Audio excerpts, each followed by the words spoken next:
Drax's prison. A girl sat there with her head bowed.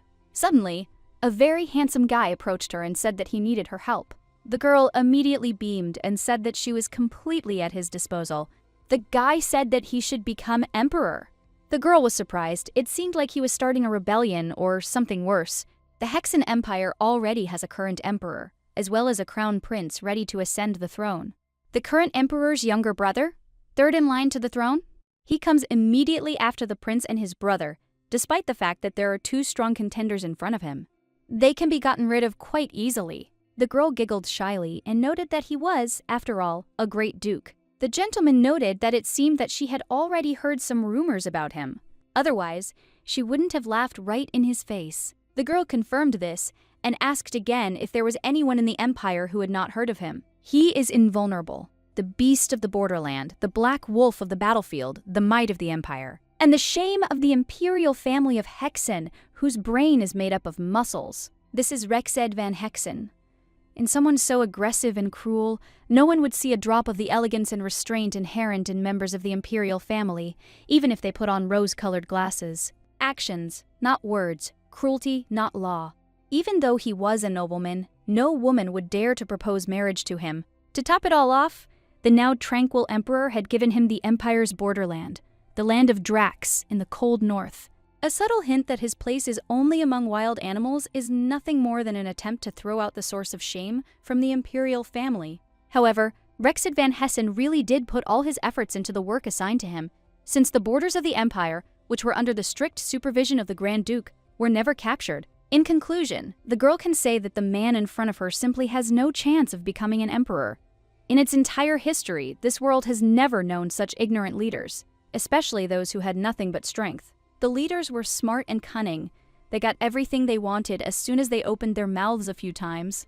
The gentleman noted that he probably knew that she knew he had nothing in his head, and the girl noted with a smile that his head was clearly empty. Brexid said that he needed her to use her head for him, since she already had something. Now the girl understood why he came to her. She didn't understand how a pathetic, petty criminal like her could even in theory help the Grand Duke become emperor. Rex had noted that he had heard that even though she had led a life of crime and had obtained other people's money by deception, she was surprisingly smart. But the girl began to say that these were just rumors, so there was no need to exaggerate. The gentleman noted that whether it was true or not, she had to make him emperor. Either she agreed or she died. After all, she was a criminal sentenced to death. The girl noted that he was right after all, because he was saying that he would get her out of here, and she would do everything in her power. The Duke confirmed this, and the girl understood that she didn't even have a choice. Even though her talents are trivial, she does everything she can to help His Majesty. He appreciates how quick she is at grasping things, and he will personally ensure that she is rewarded handsomely if everything goes well. If she wishes, he can give her her own lands and provide her with enough money to live the rest of her life in luxury. The girl was grateful to him, and the gentleman said that he would pick her up at dawn. He will take her not as a prisoner, but not as one sentenced to death, but as his tactician. She will leave this prison with honor. The girl thanked him with a smile. She looked happy, but she thought she seemed to be going crazy. After he left, she thought that he was really coming. Maybe he did have a brain. But somehow, it turns out that it would have been better without him. She didn't understand at all how he, with such a head, even thought of finding her. It was surprisingly clever of him to approach her, but she was sure that was where his intellect ended. It is not entirely clear why one should waste time on someone whom the emperor did not like. However, the girl cannot just sit and wait for execution, so it turns out she should follow him, at least for now. Well, suddenly she thought that these were some very depressing monologues. For starters, she pretended that she was arrested and entered Drax's prison. This was done completely deliberately. She is not like everyone else. And then at dawn, she was still planning to escape. In her past life, she lived in a completely different world, where she tried everything she could. Assistant at a prestigious university, financial manager, insurance company employee, secretary to the chairman of a huge company, used car salesman, and the like. All of these jobs had something in common. Each of them involved fraud. The first scam I ever committed was a fake application to a prestigious university. The reason was simple. She was simply interested in student life.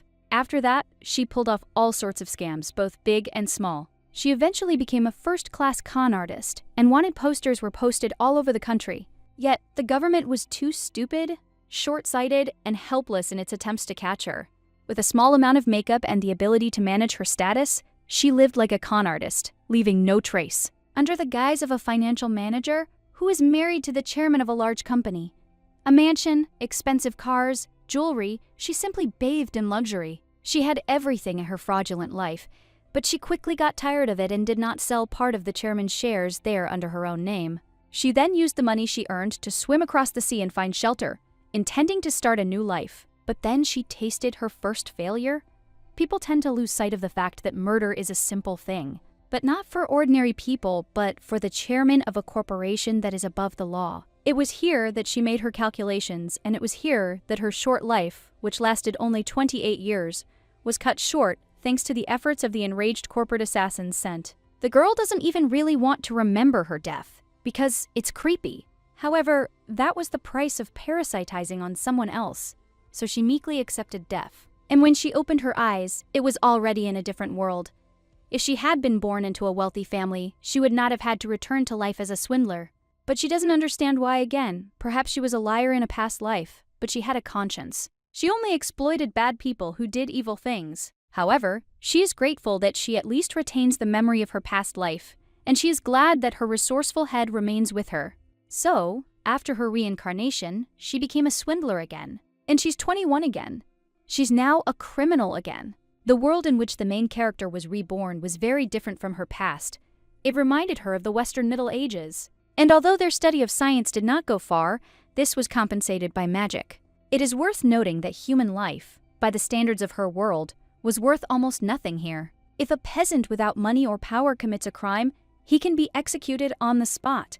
But despite all the difficulties, being a criminal here is even more interesting. If you have enough money, then it's easy as pie to get hold of useful magical tools for your scams. The girl was slowly preparing to make a name for herself and become the most famous swindler in this world. She learned local customs, studied the etiquette of the nobility, and learned to make a potion for self-defense. She also took advantage of her skills in using cosmetics from her past life, constantly changing her personality throughout time. Why did the girl start saving the money she got from her scams? And at this point, he has achieved the status of a first-class criminal, a death row inmate known as the Faceless Con Artist. Of course, it's funny that there is no face on her wanted poster, but the inhabitants of the Empire are terrified of Ali, who heard her name, but an agreement was written about her title of Genius of the Art of Deception. So she wondered if the Grand Duke himself would visit her in prison to ask her criminal to become his tactician if he had a choice. He then said that she would definitely have to help him. She even became curious whether she could turn this narrow-minded individual into an emperor. But that's where it all ended. Unfortunately, she's not one of those who waste time on meaningless nonsense that isn't worth a penny. So now is finally the time to escape. She has an hour and a half before the next guard passes through here. This should be enough to take advantage of it. The equipment used throughout the prison is mostly made of an alloy containing a large amount of a metal called haloman. Cheap Goleman is easy to think about and has a low melting point. So if she holds him like this for a little while, then he could become the key with which she could open her legs. Escape from prisons, very simply, voila, and the key is ready. Now, especially dangerous prisoners are kept in solitary confinement cells without a toilet, so she had to use this hole. But thanks to a pumping system connected to the cell of each especially dangerous prisoner, escape becomes a reality. Morning, 7 before noon, noon, evening, 9 afternoon.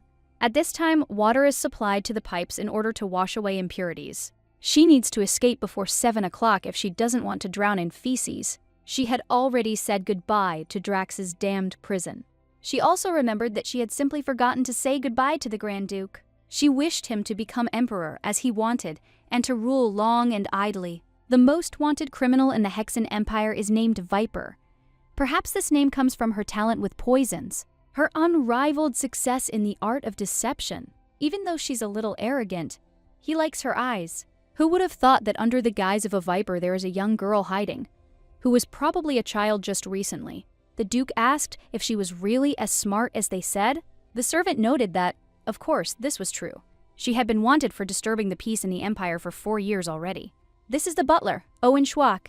Since she's so keen on money, she'll work hard if they offer a good sum. The butler remarked that he thought that was indeed the case, but only if they could offer her more than she got from her scams. However, if they take her with them, the Duke must never trust her. He can trust anyone in this world, but not a viper. The Duke asked again how many more times the butler intended to repeat this because he understood it the first time. He is simply concerned about His Majesty's personality and his tendency to turn a blind eye to the actions of those whom he considers his people. The butler tried to say something again, but the Duke interrupted him and asked how he was supposed to understand it. When they approached her cell, they saw that it was open and there were many officers nearby. They were in complete horror when they saw His Highness in front of them. The man went inside and saw that there was an open hatch and her shackles. The Duke demanded an explanation of what the hell had happened here. The men immediately bowed their heads and reported that the viper had most likely escaped. The Duke turned to the butler and asked him to find out how she escaped and report it to him. He hoped it wasn't because one of the guards had stolen a key. Owen asked the gentleman not to rush to conclusions. Everything could be much different. The butler approached the fork on the floor and said that it looked like she had melted it and used it as a key. This is probably how she opened the shackles and the drain grate. This means that she didn't punish the key, she was still able to escape. He still wants to hear an explanation of how the viper ended up with the tableware. It's a big question how someone could steal sharp instruments, considering that there are magical metal detectors placed throughout the building. The guard tried to say that he checked and there were no problems with the detector at all. The Duke asked again whether the viper had really passed through him yesterday. The guard hesitated when he heard that the gentleman was asking about yesterday's detector. He started with the lantern, but basically she passed through it. But when it lit up red? Then he asked her what was going on and asked what she was doing there. But the girl didn't understand at all what he meant. There was no way she could have carried anything through the detector, so she didn't understand why she should try. And then she noticed that she had completely forgotten that she had tied her hair with a spoon. She apologized and said that her hair was just in the way while she was eating. And from this, she completely forgot that she had stabbed them with a spoon. The guard was, of course, surprised, but now he understood what the matter was.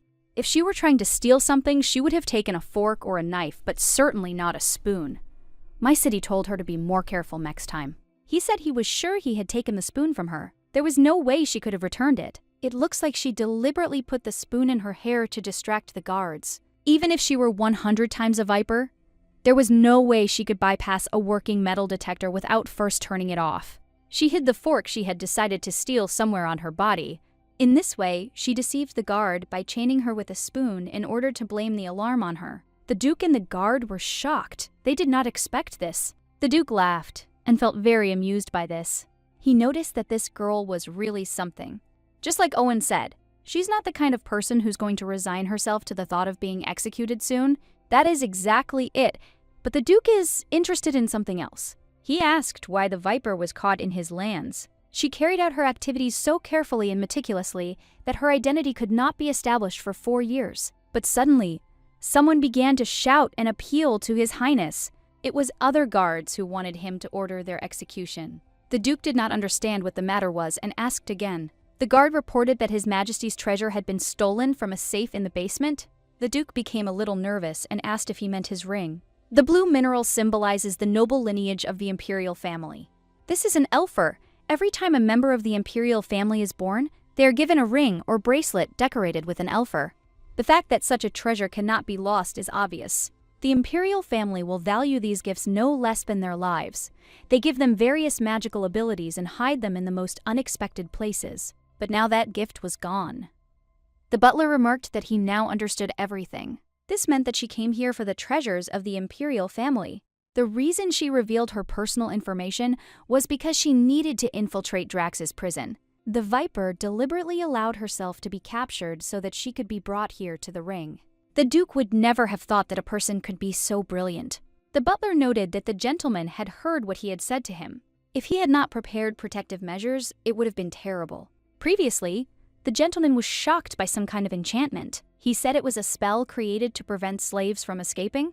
The use of poison made from the master's blood is the principle of the bond between the master and the slave. The moment the owner activates the enchantment, the slave experiences terrible suffering. He instinctively returns to where his master is. The Duke noted that there must be trust between the employer and the employee. If he treats her like a slave, going so far as to use enchantment on her, then there is no chance that the viper will trust and help him. The butler noted that he was so concerned about the rights of other people that it would be hard to tell that during the war he personally killed non-soldiers. The Duke remarked that he simply did not understand.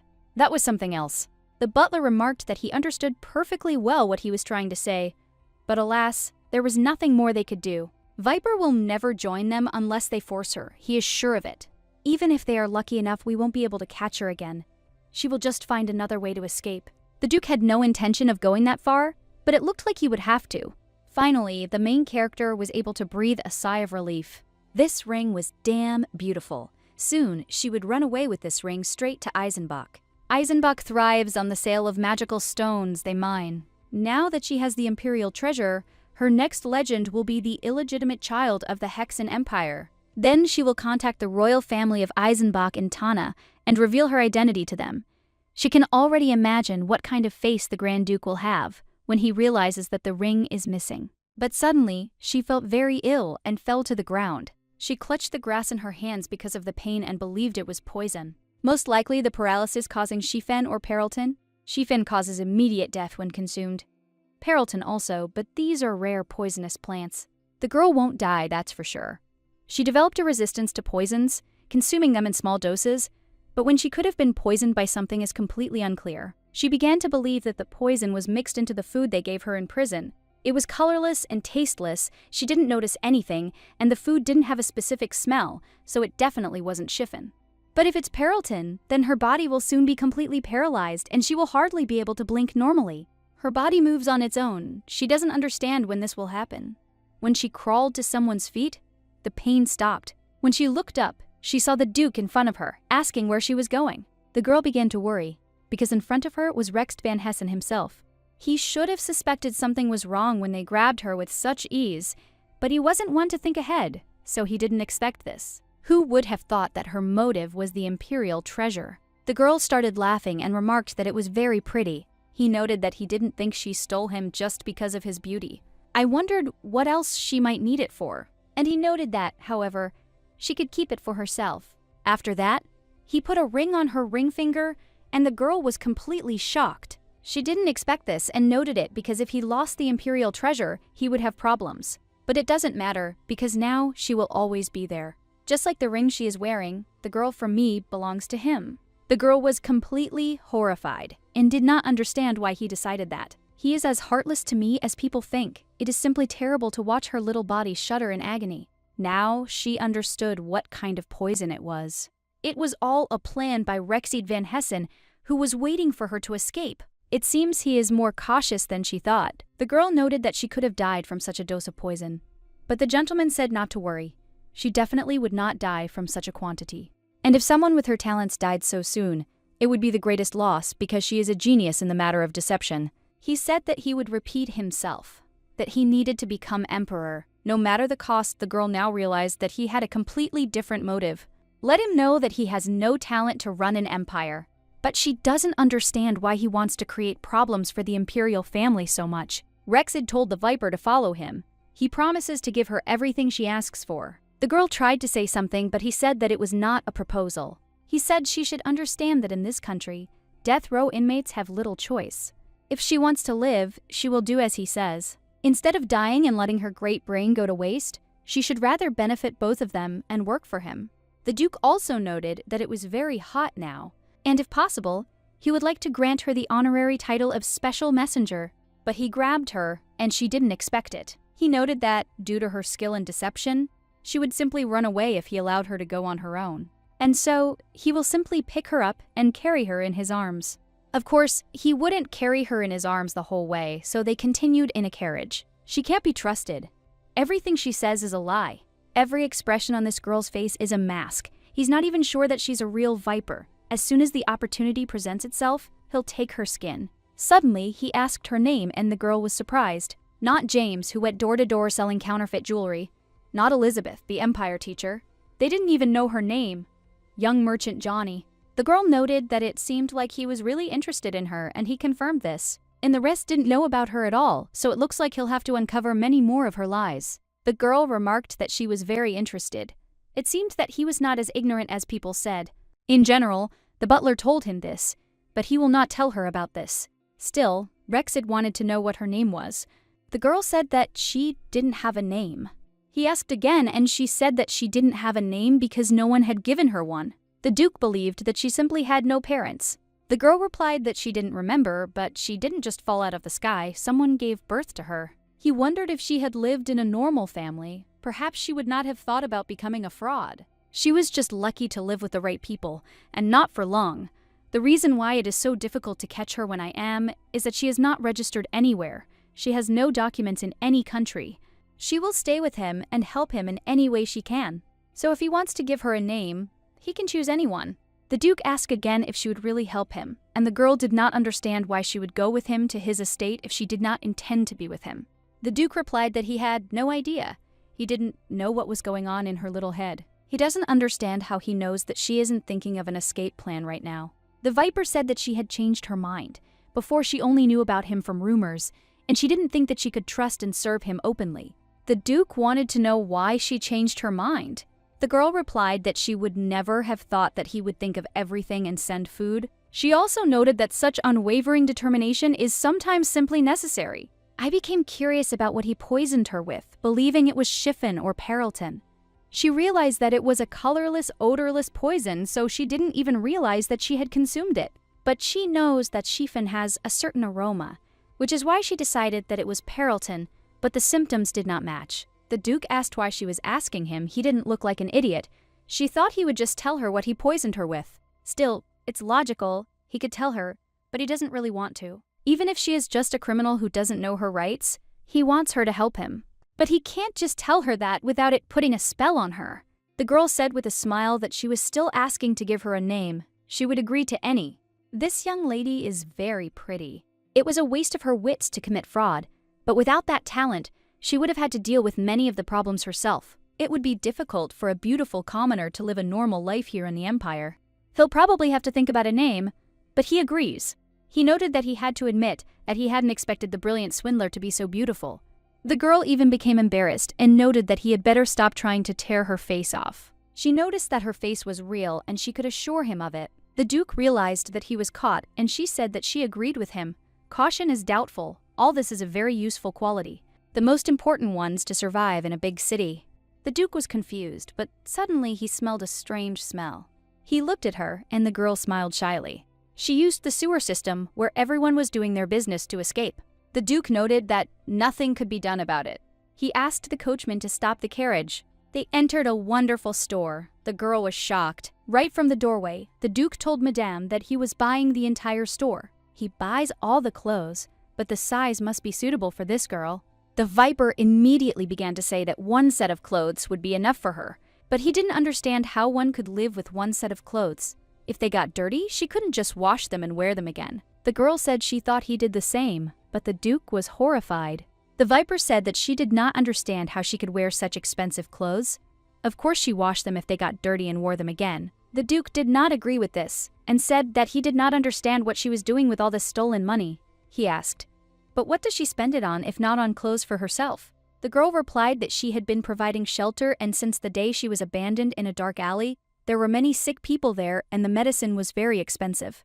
She hasn't spent a penny yet. She's on luxury items. But the Duke said something like, as long as she belongs to him, she doesn't have to worry about money. If there is something she needs, she can just tell him. She is at that age that you want such things. The girl confirmed his words because everything was indeed so. But if she were in his place, she most likely would not even have been able to make a final decision in such a situation. So, without thinking, she suddenly asked if he was seriously going to buy her all this, because such an offer seemed too generous to be true. The Duke merely looked at her in surprise. Of course he would do it, and he didn't understand why she was asking such questions, since he had already decided everything himself. However, the girl did not calm down and, still doubting, clarified whether she could really accept these things, because such a gift seemed like something impossible. Rex had confidently replied that she certainly could. Starting today, he would buy her anything she wanted. All she had to do was ask. So there is no need to be shy or doubt. But if it is so difficult for her to choose, then let her choose at least one outfit to wear right now. The girl, having gained a little courage, began to walk around the store and stopped at one pink outfit, becoming interested in it and asked the saleswoman about it. The Duke immediately turned to Madame, informing her that the outfit suited her and therefore it should be prepared properly since she would wear it now. Without wasting any time, the woman immediately began preparing, quickly tidying up the dress and then handing it over to the girl. At the same time, she noted that the store has a separate room where the girl can calmly change clothes if she wishes. Viper hesitated. She didn't want to say it out loud, but she'd never worn anything like this before, and that was where her uncertainty lay. So, after a little hesitation, she carefully asked if Madam could help her with this. If she didn't mind, of course, since she couldn't handle it herself. The woman froze in obvious confusion and asked again if she had understood her correctly, but immediately felt the Duke's menacing gaze on her. He asked with displeasure whether this was really such a difficult request, since she could undoubtedly help the girl put on a dress. Fearing the Duke's possible displeasure, Madame hastily assured him that she would, of course, help and pointed out where to go. She was clearly nervous, choosing her words carefully and looking as if she was afraid of saying the wrong thing and irritating the Duke even more. He simply couldn't believe that Viper was just a young, nameless girl from an orphanage, because her surprise seemed genuine. She is so amazed by this little gift, as if she had never received anything like it before, and was not accustomed to such care. He believed that taking care of her and showering her with attention was a great way to win her devotion, and so he spared no effort. However, as he watched the proceedings, he couldn't help but wonder, did women really spend so much time just to put on one single dress? Duke Rexid treated women with indifference, never becoming close to any. However, he couldn't trust this one. Every word she said seemed a lie. Every action had a hidden meaning. There wasn't a shred of sincerity in her gaze, and her manners seemed meticulously rehearsed. He suddenly felt a surge of anger. It simply wouldn't take him that long to change. His patience was exhausted. He stepped forward decisively, pushed the door open, and, without hesitation, entered the room, ready to find out what was really going on. Inside, he saw a woman bound with ropes, clutching a knife. She was clearly wary, as if expecting an attack. In that instant, he realized it was that damned trick again. Another trick, another lie. She'd managed to fool him again, and it was unbearable. His voice was sharp, filled with irritation. He demanded an explanation, wanting to hear the truth, not another convoluted lie. The woman answered without hesitation. The stranger had threatened her, and then simply disappeared. There was a note of concern in her voice, but Rexid was in no hurry to believe it. He barely suppressed a grin. Taking him for a fool? It would be pointless. It was all too obvious that this scene had been staged in advance. And yet he wanted to hear more. He waited for the woman to tell him exactly what words had been spoken the moment they entered the room. She merely chuckled in response. If she'd known there was a window here, she might have come herself. Her calm was irritating. Then she turned to the stranger and asked directly what she was trying to achieve, what she needed from her this time. The next moment, she pulled out a knife, pointing it at her, not giving her a single chance to escape or resist. The girl bowed her head slightly and remarked mockingly. Since they were alone, she had one important question. She was planning to head to the outskirts of the city where there were fewer people, and now she needed to know exactly where to go. The woman replied that there was a shortcut through the shopping street, and that at the exit there was a small boutique that was easy to get out of. The girl listened carefully and then told her to grip the knife tighter and raise her head, preparing for the next step. Everything went according to plan. She quickly changed and left the room without delay, saying as a parting shot that she had to leave already. One awkward movement, and the consequences could be disastrous, so it's best for a woman to avoid making unnecessary movements. Smiling, she thanked her for her cooperation, noting that she had done an excellent job with the task. If Owen found out how it all ended, he would go back to thinking that the Duke was a pathetic man who allowed himself to be treated like that. He even remembered how he looked when he was angry. Viper had driven him to this state more than once, and it always looked the same. Tense facial features, clenched fists, and a gaze brimming with rage. He picked up the knife, and it immediately became clear she'd grabbed more than just a fork from prison. Somehow, Viper had managed to get her hands on this knife as well, which only proved one thing. She was always prepared for any eventuality. He asked incredulously, had she really said the shortest route was through Pakum? His voice was full of doubt, because this route seemed not just risky, but deadly. The woman confidently confirmed her words. Then he realized he had no choice but to use magic. It was hard to believe she had actually gone there, but there was no doubt. This was the most dangerous area of the city. The narrow streets were teeming with criminals, and every turn could conceal a deadly trap. Even the most desperate tried to avoid this place, but apparently not her. He couldn't delay. Every second lost increased the distance between them. If he stalled, she would move even further, which meant he had to act immediately. He quickly left the shop, focusing on his magic. Activating it again, he tried to locate her. She was moving, and he had to catch up with her before it was too late. Meanwhile, Viper had already managed to get quite far. Her legs carried her forward, and her thoughts were focused on the fact that she must not stop. While he was looking for her, she had a chance to slip away. She relied on his naivety, and he fell for it again. This wasn't the first time she'd lied to him or feigned helplessness.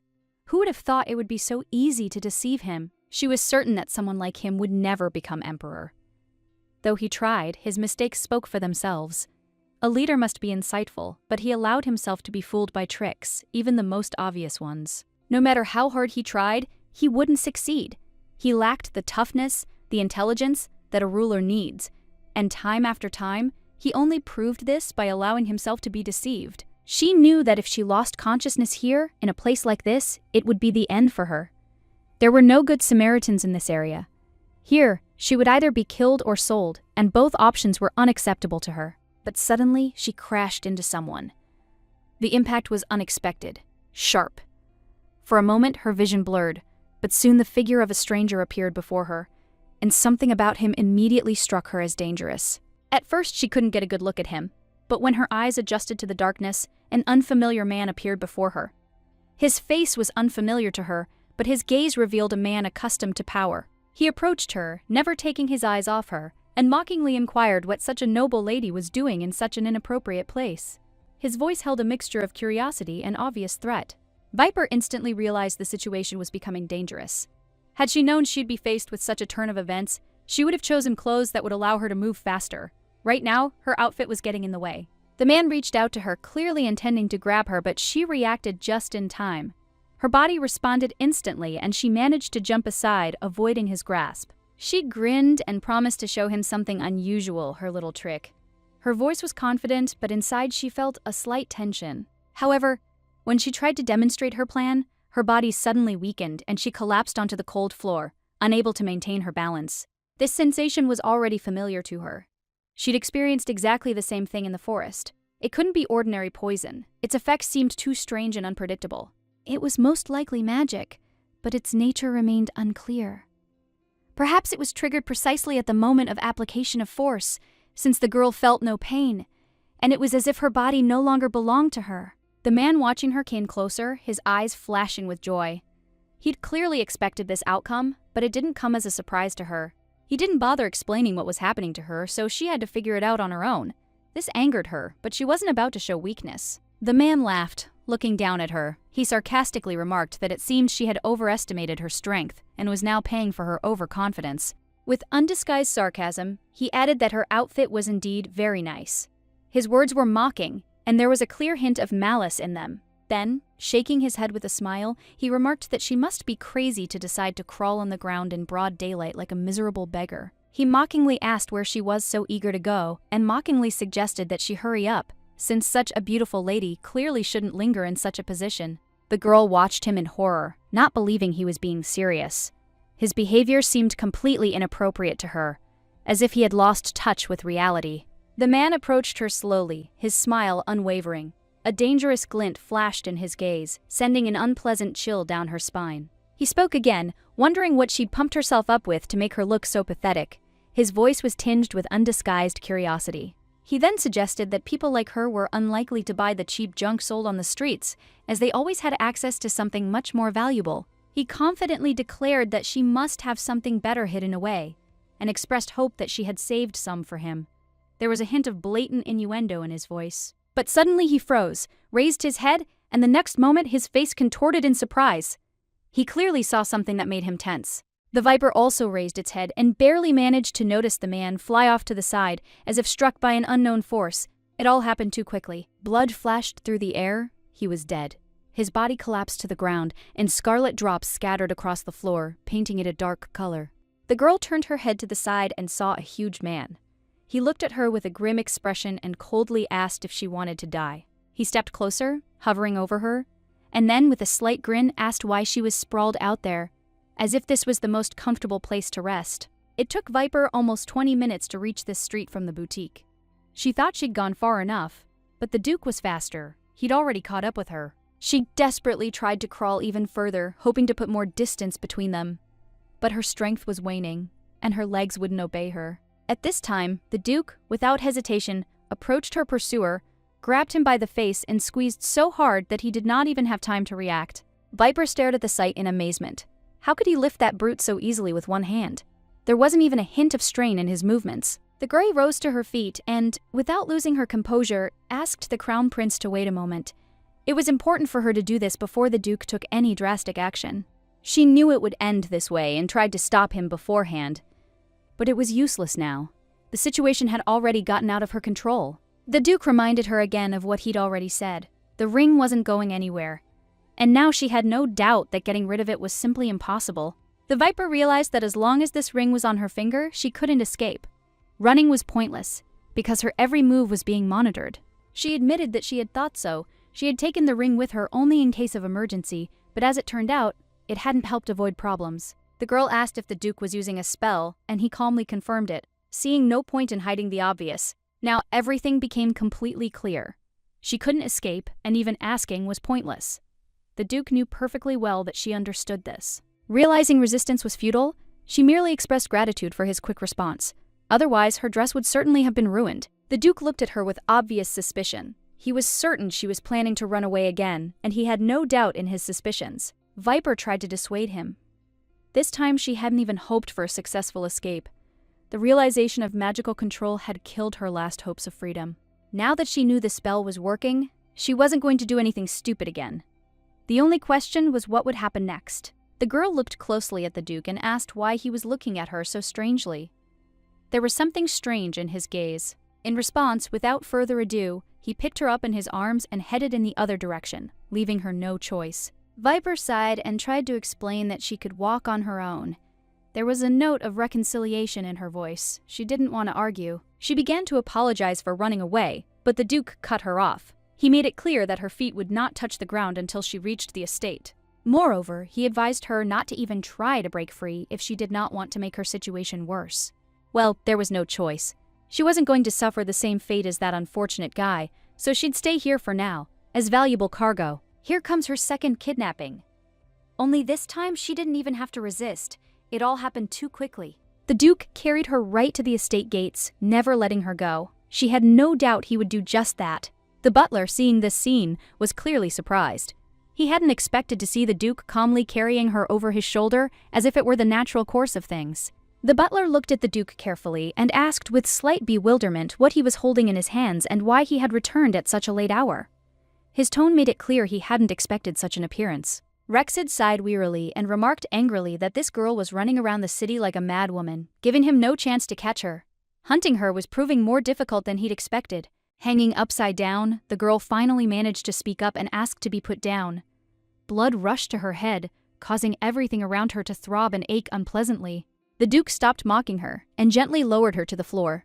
Her legs could barely support her weight, and dark spots flashed before her eyes. Her head was spinning from the sudden change in position.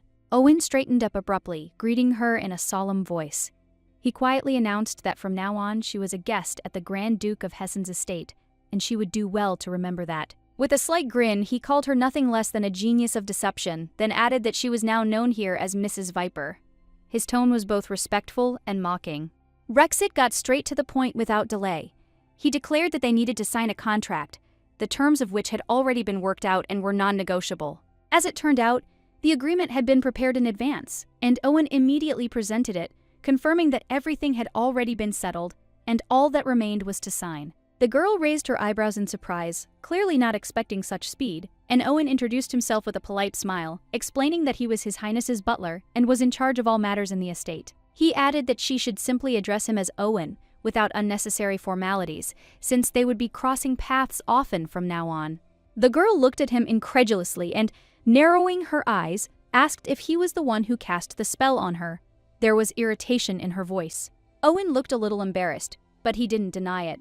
He nodded, confirming her guess, and even expressed regret that he had to resort to force in this situation. He admitted that he had considerable experience, but even he could not always predict all of her cunning moves and well-thought-out traps. The girl merely chuckled.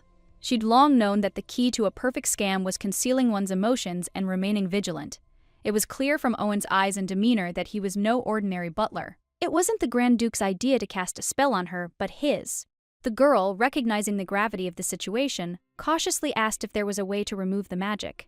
Even if she was extremely polite, would he tell her how to break the spell? The butler looked at her with a slight smile and, asking again, clarified. Even if such a method existed, he would be the first to know about it. She must understand that magic of this level leaves no loopholes. It was an ancient spell, working in conjunction with a special potion. It was devised long ago to prevent slaves from escaping their masters. This magic leaves no room for freedom. In reality, there's no way to undo it. The only exception is the death of the slave or their owner. Only then is the magical bond severed. The butler hastened to explain this before the girl could come to the obvious conclusion. If I remember that the Duke's death will break the spell, then I just need to kill the Duke. The magic works by forcing the master's blood into the slave's veins. If the master dies, this blood instantly dries up. The spell is broken, but the consequences are inevitable. He hoped she didn't need to explain what would happen next. The master's death meant her own death. By killing the Duke, she would send herself to the grave with him.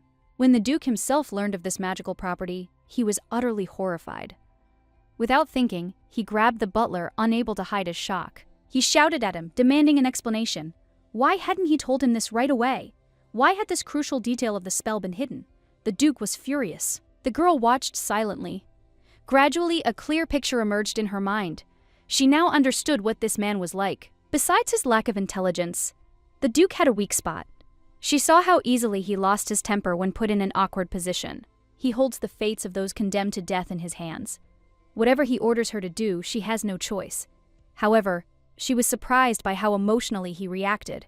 This man destroys everything in his path. If something moves, he kills it. If it doesn't move, he first makes it move and then kills it anyway. The butler remarked that he wouldn't have cast the spell if the Duke had known about its side effects. Clearly, the information had been withheld on purpose. Otherwise, Miss Viper would have remained free, and His Highness's carefully planned plan would have collapsed before it even began. The girl just chuckled to herself. Why were there so many madmen around him? Didn't he even notice? The butler merely smiled and shrugged. It's simple. He's always wanted prosperity and stability for this land. That's why these drastic measures are being taken. He then asked if Miss Viper knew that Count Shugi, whom she had once deceived, had committed suicide when his luck had turned against him. Barons Follow and Shooten, trusting her, invested in disastrous deals. Having lost everything, they were forced to sell their titles to survive. The girl smiled slightly upon hearing this. No, she didn't know such details, but the information amused her. The butler merely shrugged and said indifferently that this shouldn't be surprising. All these people, one way or another, deserved their fate. Count Shugi didn't just run a business. He controlled an entire network of illegal human trafficking operations. His slave market was the largest and most influential in the region. The two barons with whom he collaborated were co-owners of a huge casino generating fabulous profits. However, the Duke had no doubt that Miss Viper knew about their shady dealings even without his knowledge. All of Miss Viper's robbery victims used their wealth to circumvent the law and evade justice.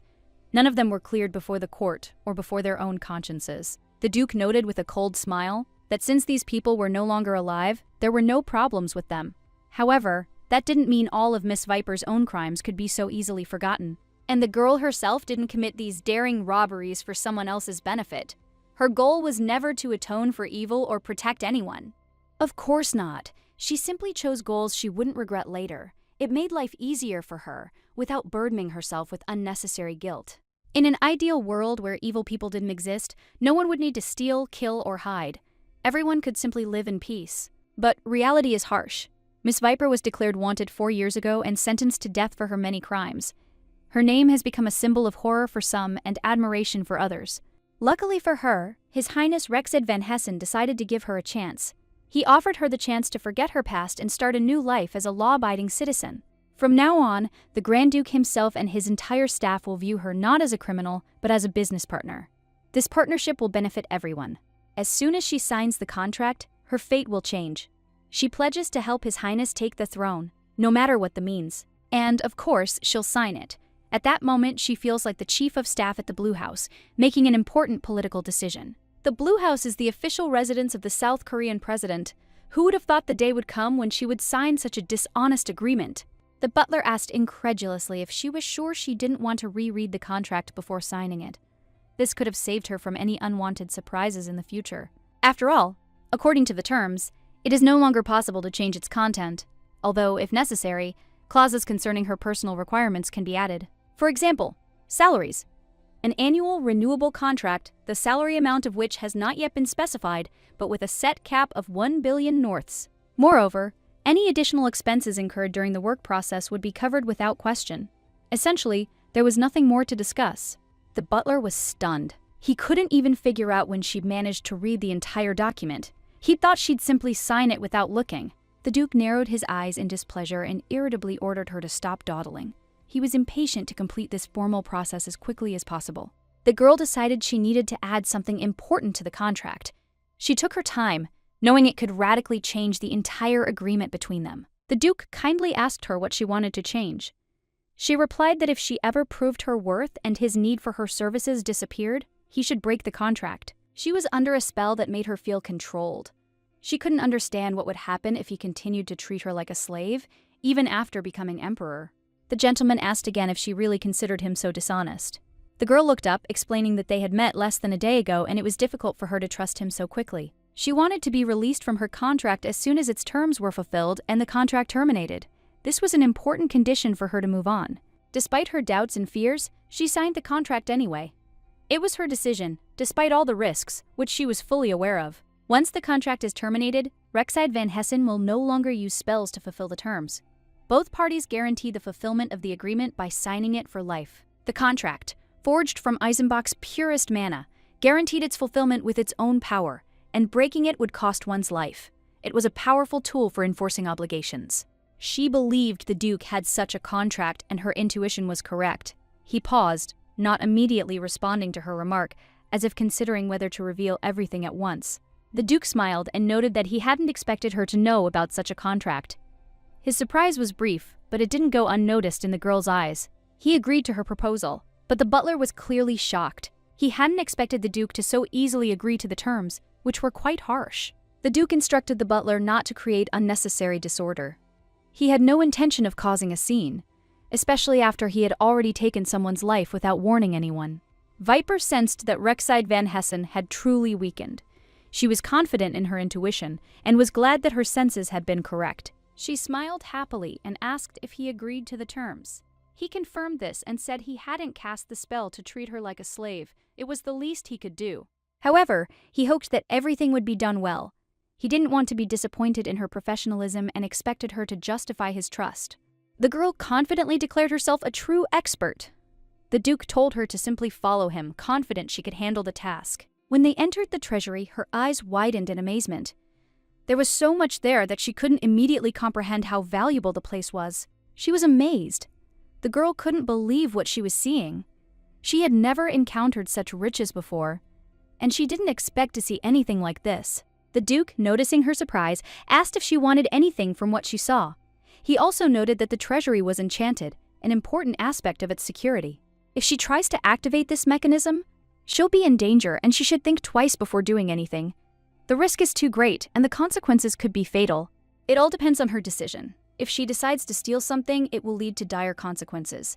It's better to just walk alongside him, take what he needs, and be honest if she likes it. The girl was delighted, but the Duke, observing her joy, cautiously noted that such things were of no importance to him. He wasn't fixated on material things. He didn't care. She felt an incredible relief, like a heavy burden had been lifted from her shoulders, and her emotions were so vivid that she could not hide her joy that everything had worked out. When the gentleman turned around, he couldn't understand how she had managed to put on all those rings so quickly. It was strange and, in some ways, even surprising. He was completely shocked to see that there were already so many jewels around her. She had somehow managed to collect them, and he couldn't believe his eyes. The Duke wondered at what point she had managed to take all of this. They were moving so close together that he didn't notice her grab the jewels. The girl, with a slight smile, replied that it was better for him not to know, because it would be for his own good if he knew nothing about how she did it. As they approached the center of the hall, he stopped, but she did not stop and continued moving forward, without any doubt in her decision. The girl said that someday he might need her services, and she wants to understand if he is sure that he is ready to spend all this on her because her help is expensive.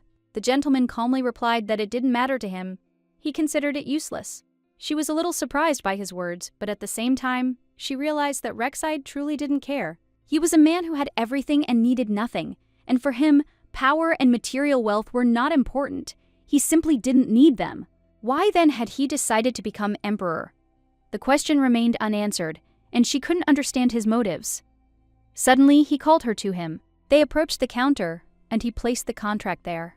It was the moment when things became serious, and she knew the choice had been made. He told her that to proceed further, they needed to activate the contract.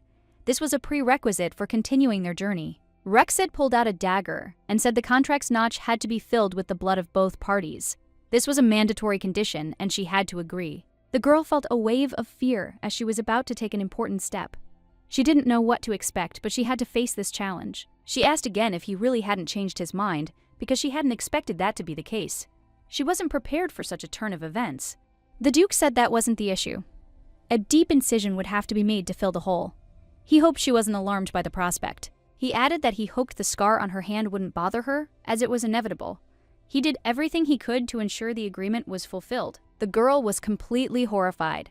This was completely unexpected, and she turned to him with a question, reminding him that he had said he wanted to become emperor. Viper believed that Rexid truly deserved his position, because he fought on the battlefield, killing not only soldiers but also knights, leaving blood and death in his wake. But if the Duke is so soft and indecisive, it could become a serious problem for everyone. Softness in his case is a threat that could backfire in the future. She might have to act more harshly if the situation required it.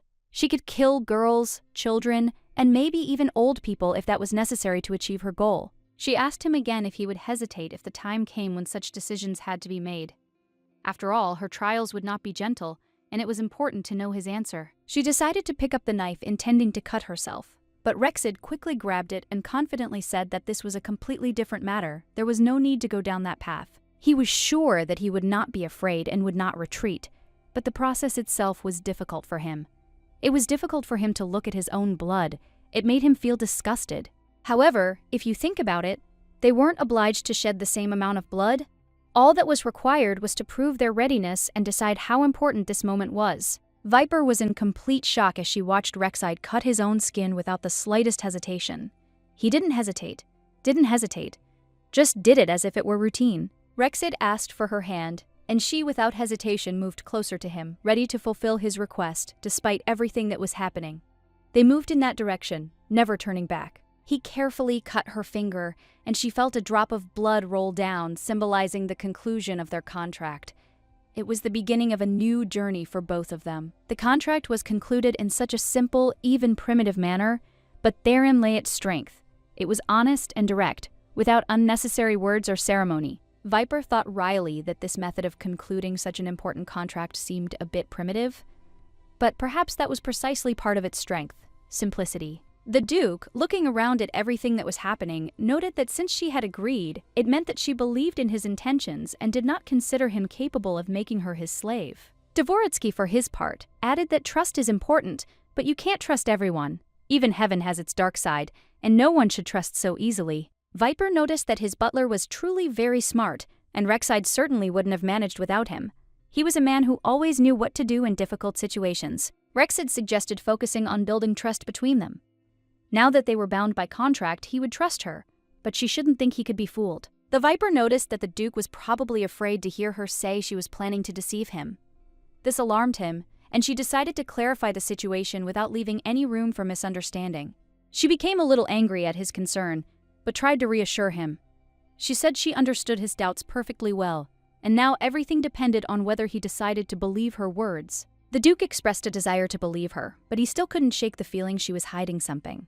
He wondered if there was something else she wasn't telling him directly. He offered her a chance to open up and lay it all out there, and promised he wouldn't judge her if she decided to reveal her secrets.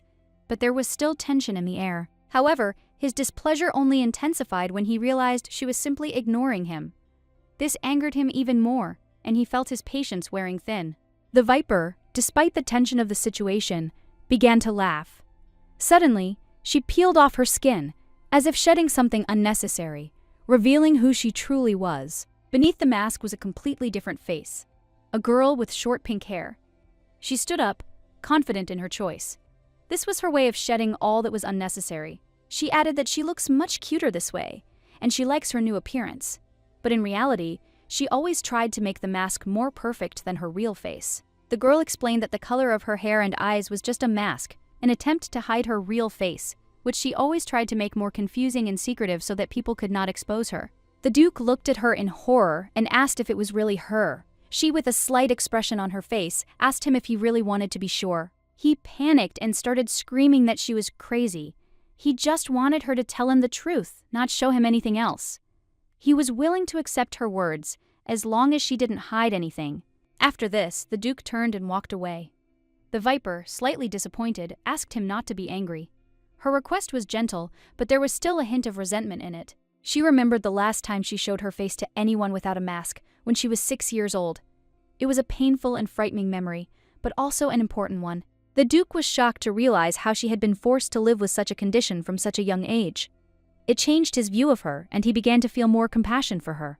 Viper explained that her face changed with age, and for her safety, she was forced to hide it to protect herself from possible threats and unpleasant situations. The Duke, still confused, remarked that she could probably simply change her face to begin her manipulations again.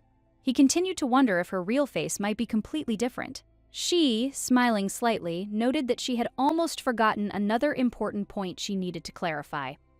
The Duke sensed that not everything was yet clear. Viper removed her contacts and apologized. She admitted she'd become so accustomed to them that she'd completely forgotten they were just part of her mask. They were another layer of her multi-layered personality. The Duke approached her with curiosity and caution and began to carefully probe her face. He was certain she was no longer hiding anything that might cast doubt on her words. He hoped that now, after this, she wouldn't hide anything important from him. His gaze was full of hope, but also wariness, as if he were prepared for any turn of events. Viper, smiling faintly, declared that she was no longer hiding anything from him. It hurt when he pulled her cheeks, but she couldn't help but let him do it, even though it hurt her. Lying on her bed, Viper gazed thoughtfully at the rings she'd been given. It was a strange pleasure to observe such simple things as rings when the silence around her was tense. The Duke asked if she truly loved the rings so much. He still couldn't understand why she was so attached to them, as they were simple pieces of jewelry, not anything meaningful to her. The Viper replied that she didn't particularly like the rings, and she couldn't understand why she'd allowed him to kidnap her earlier, not realizing that her life had been full of unjustified decisions and compromises. The Duke, a little embarrassed, remarked that if she wanted anything, he would always be ready to take her wherever she wanted. He offered her that whatever she wanted, he would always be there. Afterwards, she asked what she should do next, and the Duke replied that they would discuss the matter after they ate. He was in no hurry, believing that now was the time to eat. At that moment, someone knocked on the door. The Duke nodded and invited them in. He was already prepared for the visit, not expecting his guests to surprise everyone. When the door opened, the girl was stunned. She hadn't expected to see them in this house, and her eyes instantly filled with curiosity and surprise. The woman was completely shocked when she saw the girl, but quickly regained her composure. The girl, wasting no time, greeted them with a kind smile to ease the tension. The maid couldn't believe her eyes. She could barely contain her surprise, because the young master, who had been alone for so long, had finally found himself a girlfriend. She approached the gentleman and said that he had lived alone for so long, and now he had found such a beautiful bride that this was real happiness for everyone. However, the Duke apparently didn't understand what the maid was talking about. He was surprised that the butler hadn't told her they were planning to marry, as that point should have been obvious. The Duke insisted that he and the girl were planning to marry, despite the misunderstandings. Marco, one of the new acquaintances, introduced himself as the man in charge of the kitchen and greeted her with a smile. The girl, smiling, said that she was very pleased to meet him, but she was a little embarrassed as she did not know how to introduce herself properly, since she did not yet have a last name. The Duke, smiling, decided to help her with this and announced that her name was Rosika. The girl was surprised, not expecting to be called that, but tried not to show her feelings. She quickly recovered and, smiling slightly, confirmed that her name was indeed Rosika. Her voice was confident, though inside she felt a slight sense of confusion. She also admitted that, to her great embarrassment, she didn't have a last name, and so it was better to just call her Rosika. It wasn't anything special, but it bothered her. Everyone in the room immediately wondered if the name had any special meaning or history. This added interest to the conversation, and everyone eagerly awaited the answer. The servants remarked that it was a great honor for them to meet the girl, as it was a rare event that didn't happen every day in their home. They all sensed the significance of the moment. Masha, who was standing nearby, greeted her without any formality. She thought she should introduce herself. "My name is Masha," she said with a smile, not hiding her friendliness. Masha believed that Princess Eisenbach was the most beautiful girl. However, today, looking at Rosica, she realized that someone could surpass her. This girl's beauty amazed everyone. The Duke remembered Masha as his nanny when he still lived in the imperial palace. 10 years had passed since then. He was only 15 then, and now he was back here, along with the bearded cook and her son. The cook had been the head chef at the palace, but 3 years ago he decided to move here. Masha constantly wondered why she continued to call him young master, despite the years that had passed. Masha noticed that the Duke showed no interest in women. This surprised her, as she hadn't expected him to invite a lady to his home, given everything she knew about him. The cook, smiling, said the Duke had never dated women. He'd even begun to think he had problems in that area and didn't know how to deal with it. The Duke grew angry and rudely retorted that the cook should shut up. Rosica, watching this scene, realized it wasn't that he wasn't interested in women, but rather that he was unwilling to open up. The Duke, with horror in his eyes, asked what she was thinking. Masha reassured him, noting that there was nothing unusual about it and that she understood everything perfectly. The chef couldn't help but laugh and said he still hoped the food was to his liking. His face expressed genuine concern, and he was looking for confirmation. Rosica replied that the food was indeed delicious. However, she added that she had a hard time understanding where the flavor came from, since she was simply cooking eggs. She also asked if she could try the dish His Highness ate. The Duke replied with a smile that, of course, it was lamb chops. Lord Raven was a great fan of these cutlets. He and Rexide, young gentlemen and peers, shared similar tastes, so they often ate together. Rosica paused to think about the name. She wondered how their lives were connected. If he'd grown up with Rexide in the Imperial Palace and they were the same age. If Rexide and the Duke were the same age and grew up together, then Rexide would be the first candidate for removal from the throne. This thought was not very encouraging. To ascend to the imperial throne, one had to become crown prince, which meant a power struggle. Rosica couldn't understand why this process was so convoluted. She was at a loss when she noticed Masha suddenly burst into tears. She couldn't understand what had happened or why it had affected her so much. The Duke turned to Marco, instructing him to calm Masha. He instructed him to take her out and return when everything was finished, leaving Rosica perplexed. Rosica remained where she was, lost in thought. She noticed that Marco and Masha clearly knew the Duke was planning something important, perhaps even revolutionary. The Duke, looking at her closely, said that her tears were not caused by what she thought. She wasn't crying because of what had happened, but he wanted to finish the meal first. When the meal was finished, he promised to explain to her exactly what her job entailed. It wasn't what she expected, but her curiosity was so strong that she was willing to listen. The previous emperor and empress had 4 children. The first was Robert van Hexen, now emperor, and the second was Reed van Hexen, Grand Duke. Both held important positions. The third daughter, Rachel Prania, was Duchess of Prania, enjoying a quiet life away from political intrigue. The fourth was Rexit van Hessen, Grand Duke, whose role had not yet been determined. Robert, the eldest son, took the throne with ease. This was expected as he was the heir apparent. He encountered no obstacles to his crown, and the empire accepted him without question. Raid, the second son, remained loyal to the emperor and actively helped strengthen the empire.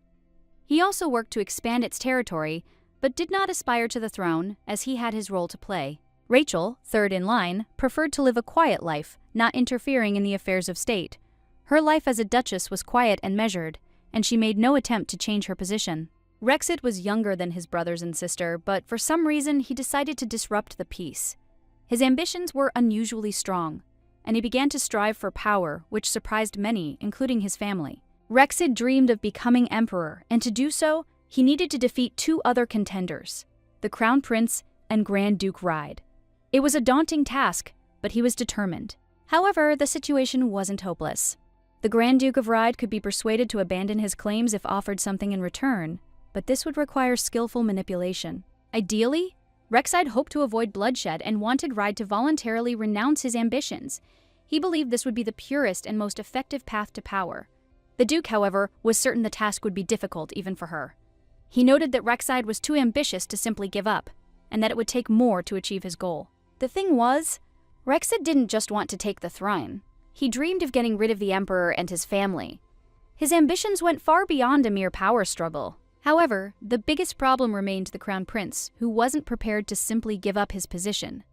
The prince had the support of the people, and if Rexit decided to act, he would have to decide what to do with him. The girl immediately realized that in this case, certain precautions would need to be taken. For example, she could have seriously injured him, but fortunately there was no need for that. She entered the room and immediately felt how cold it was. There was an unusual chill in the air, immediately felt on her skin. The temperature in the room was maintained by magical stones that artificially lowered the heat, creating an unpleasant coolness for the body. The air also carried the distinctive scent of parsia, a substance used to prevent animal carcasses from rotting. It was typical of such places. She turned to the Duke, asking if she had understood his words correctly. He had just said that he did not consider it necessary to kill the Crown Prince. She wondered if that was truly true. The Duke removed the blanket from the bed, revealing the very same Crown Prince who, he explained, was already dead. This all made it clear that no further action was required. He confirmed that this was all because the Crown Prince was indeed dead. He explained that the question of his murder was no longer relevant since he was no longer alive. They were both about the same age, and ever since he arrived at the palace, their lives had been intimately intertwined. Until then, they had relied on each other and shared much. He was a spoiled, soft child who saw him as his best friend, unaware that the Duke was hiding his true intentions and claws. The Crown Prince often traveled to Drax to meet him. These trips became a habit for him, and each time he sought out new experiences. And this time was no exception. He arrived, deciding that this was finally the chance he'd been waiting for. It was a momentous occasion for him. The girl understood exactly what he meant, but she became curious as to why he was lying. What was the Duke hiding that he had chosen to say that way? When she looked at him closely, she noticed that they really did look alike. The prince was intrigued by her impressions and asked what she thought of this resemblance. Rosika spent her entire life as a criminal, accustomed to cruelty and not considering it anything special. She was ready to reduce the Emperor's killer to nothing, and not feel the slightest regret or guilt. The Duke was certain the girl feared him, that her fears were forcing her to submit. He saw something similar in her eyes, but he lacked the confidence to understand her true feelings. However, the girl insisted that this wasn't true. She felt no fear of him. But the Duke confidently declared that it seemed she had finally realized that he could be trusted, or at least feared. When a deranged killer kidnapped her at the point of a knife to her friend's throat, Rosika found herself completely helpless. But her friend was innocent, and his life hung in the balance, and she could do nothing. She tried to object, asking for a chance to explain. However, the Duke merely apologized politely and said she couldn't escape, that she needed to understand and accept this harsh reality. Rosika was still trying to say something, but despite her efforts, no one listened to her words. She felt almost helpless, realizing that the time for conversation had long since passed. She turned to the Duke, asking him, did he really want her to be afraid of him? Wasn't he worried that she simply wouldn't believe him and would perceive his words as empty threats? Or perhaps his concern was that she didn't trust him from the start, and he was afraid in advance that her attitude towards him wouldn't change, that she would keep her distance. Come to think of it, she'd seen the Duke deceive others more than once. His sly glances and false words were familiar to her. She could tell exactly when he was telling the truth and when he was merely concealing his intentions. Rosika became a fraud not because her life was too hard, but because it was easier and more profitable for her to use her talents for deception and manipulation than to work honestly. From birth, she possessed a hidden ability that allowed her to sense people perfectly. She could instantly decipher their personality type and understand the kind of person hidden behind their appearance. Rosika had long since realized what the Duke was like.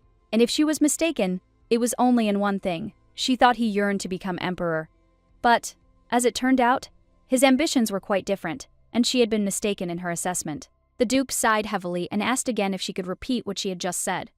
He was clearly unsure he had understood her words correctly and needed clarification. The girl noted that perhaps her words weren't precise enough. He didn't want to become emperor, as she had initially thought. In fact, his goal was revenge. And that was more important to him. The Duke laughed at her words and remarked that it was quite an interesting guess. He couldn't help but ask who she thought he might want to avenge. After all, it was already becoming curious. She replied that he probably desired revenge on the Crown Prince. The Duke paused and asked why she had decided so. He couldn't understand what could have led to such a thought. He explained that if his goal was the throne, it would be logical to kill the Crown Prince, since he was his main rival. Therefore, his interest in revenge struck her as odd, as if he wanted something else. The girl couldn't understand why he continued this pointless conversation, as if trying to confuse her. Her patience was wearing thin, and she noted with surprise that his logic was becoming increasingly irritating. The girl responded with restraint, that it could be compared to a situation where a buyer inspects an item before paying for it. She believed that when dealing with people, it was important to be cautious and evaluate them carefully. The Duke tried to justify himself, saying he hadn't meant anything of the sort, But the girl cut him off, explaining that when she meets someone, she immediately sizes them up to determine how trustworthy they are. And it's important to remember that every person is driven by some kind of desire, and at some point, it becomes stronger than reason. Even the most rational person can succumb to this temptation. If a person has a desire to win and be manipulated, their reason may prove weaker than that desire. This is a rather dangerous situation, as the person may act contrary to their common sense. And the lowest level is when a person is so weak that they are unable to resist their desires. They easily succumb to temptation, even if it clearly leads to error or downfall. Even though the main character is used to deceiving everyone without exception, there is one line she never crosses. This is her personal boundary, and she is not prepared to trifle with it. This point remains immutable for her. When the Duke asked what she was talking about, she explained that those who trust people, despite their cruelty and treachery, become easy prey even for those who aren't professional con artists. That's her point. Simply put, she doesn't deceive simpletons. She will only choose those who believe in good intentions if they have long since sold their conscience, betraying their own principles and morals. The situation has developed in such a way that even she is beginning to feel a sense of guilt she's never experienced before. This feeling seems strange and frightening to her, especially given her attitude toward people, even those in high positions. Rexid's personality is characterized by incredible kindness. He is always ready to show compassion, no matter the circumstances. The Duke, hearing her words, asked if she appreciated him, having known him for only a few days. She replied that this time was quite enough for her. Everything became clear when she looked at his actions, especially the way he treated her, a criminal sentenced to death. That was her answer. Rexid is truly a person who is infinitely kind to his people, yet capable of acting without hesitation when it comes to protecting those he trusts. He is prepared to take decisive action if it means something to those he cares about. Moreover, he believes he can always count on those around him. Although he recognizes that he easily trusts people, he continues to do so, relying on his intuition and desire to believe in the good. The Duke tries to establish a trusting relationship with the girl, thinking that this will help him win her over. He advises her to hire his butler to help, but she refuses to believe him. On top of that, he's confident that by revealing his despotic nature to her, he can gain her respect. If the Duke were capable of killing innocents other than the prince, he would have risen long ago and brought her the heads of Masha and Marco.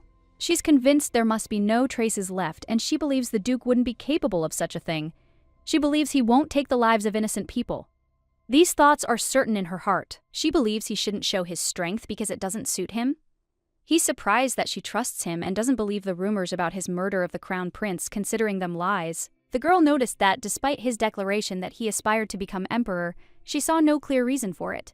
He never said what he would do after achieving his goal, but now she seemed to understand. The Duke has no pity, no greed, no clear purpose in life. But after the death of someone close to him, who was killed by the crown prince, he had only one goal: revenge. His goal became clear, a month she remembers well. She knows he was the one who killed that man, but those around him know nothing about it, which gives him additional power. It was the death of the first in line to the throne of the empire, the crown prince, and his death was a momentous event that led to a great change in the Duke's life, setting him on the path of revenge. So far, no one except the one who killed Crown Prince Raven and the other people in this vast castle knew of his death. The entire court and servants remained completely unaware of what had happened. Yet somehow Raven's body ended up in Rexide's possession. This added to the mystery, as no one had seen it since the prince's death. Questions about how it came to be in the Duke's possession remained unanswered. In such a situation, all suspicion will likely be directed at you. This will help clear Rexid of the false accusations of the Crown Prince's murder and direct attention to the true culprits. After all, this was precisely the task Rexide had entrusted to her from the very beginning. He knew she could handle it, and he hoped her actions would help prove his innocence. He lived quietly, remaining in the shadows. As the palace was concerned his actions would damage the family's image, he was then ordered to a distant border as punishment for his actions. He lived a quiet life, doing his utmost to preserve the imperial family's clear name. However, when he returned, tragedy awaited him. The death of his best friend, the crown prince, and a murder charge. Rosica will face grave problems if he is accused of murder and executed before he can become emperor. In that case, all his efforts will be in vain, and his fate will be sealed. She noticed that his life was in danger and asked if he understood what she was saying. Her words were loaded with meaning, but she hoped he would understand the gravity of the situation. She tried to reassure him, telling him not to worry. She was confident that everything would be fine, despite all the difficulties. And he still had a chance to make things right. The Duke was surprised and looked at her with obvious bewilderment. He hadn't expected this from her. Though she was always confident in her actions, her words put him in a difficult position. But the girl simply said that she always earns her keep, and in that moment, she demonstrated her determination and confidence that she can handle any situation. As the girl walked down the corridor, Owen grabbed her and asked who she was. His gaze was wary, trying to figure out who dared to walk so calmly through the palace. He demanded an explanation for how she ended up in these corridors, all the while holding her at risk. He was prepared to take action to learn everything about her until he got the information he needed. The girl was surprised when she saw the butler. She hadn't expected to find him in such a state, but she remained calm. The situation was difficult, and she needed to be prepared. The Duke, seeing this scene, was also perplexed. He looked at the butler with obvious confusion. Not understanding why he was acting this way, his voice took on a harsh tone as he shouted at the servant. Owen tried to justify himself, claiming there had been a mistake. The Duke approached the girl and asked if she was okay, trying to figure out what was going on. The girl said everything was fine and noted that the Duke was genuinely worried about her. He was always so attentive and caring, and her calm couldn't help but reassure him. The butler noted that the Duke couldn't simply dismiss someone who had so unexpectedly burst into his room early in the morning. Of course, he couldn't remain indifferent. It was too strange. The Duke was about to strike the butler for his words, but he simply sighed and smiled, as if it were all unimportant. He was prepared for any consequences and didn't perceive the situation as a threat. The butler apologized, explaining that it had all been an instinctive reaction. He sincerely regretted his actions and hoped the girl hadn't been offended. It had been an accidental misunderstanding. The lady said everything was fine, as it was a perfectly obvious reaction, something one would expect from anyone in a similar situation. There were no hard feelings or complaints. Everything was normal and solvable. When he was studying at the assassin school, the most dangerous assassins were on the girl's person.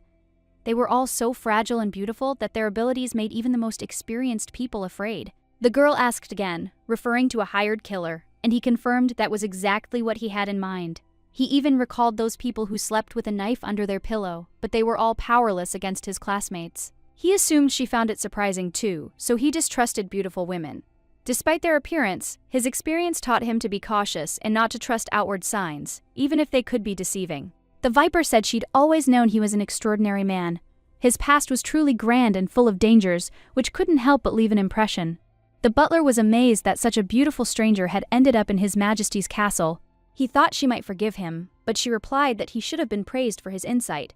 She wasn't offended, and his actions seemed entirely justified to her. His Highness's life had become hers, and she hoped the Duke would continue to care for him in the future, maintaining his care and attention. However, she felt no need to worry about that. The butler apologized for the rudeness of his questions, but he wanted to make sure the person before him was genuine.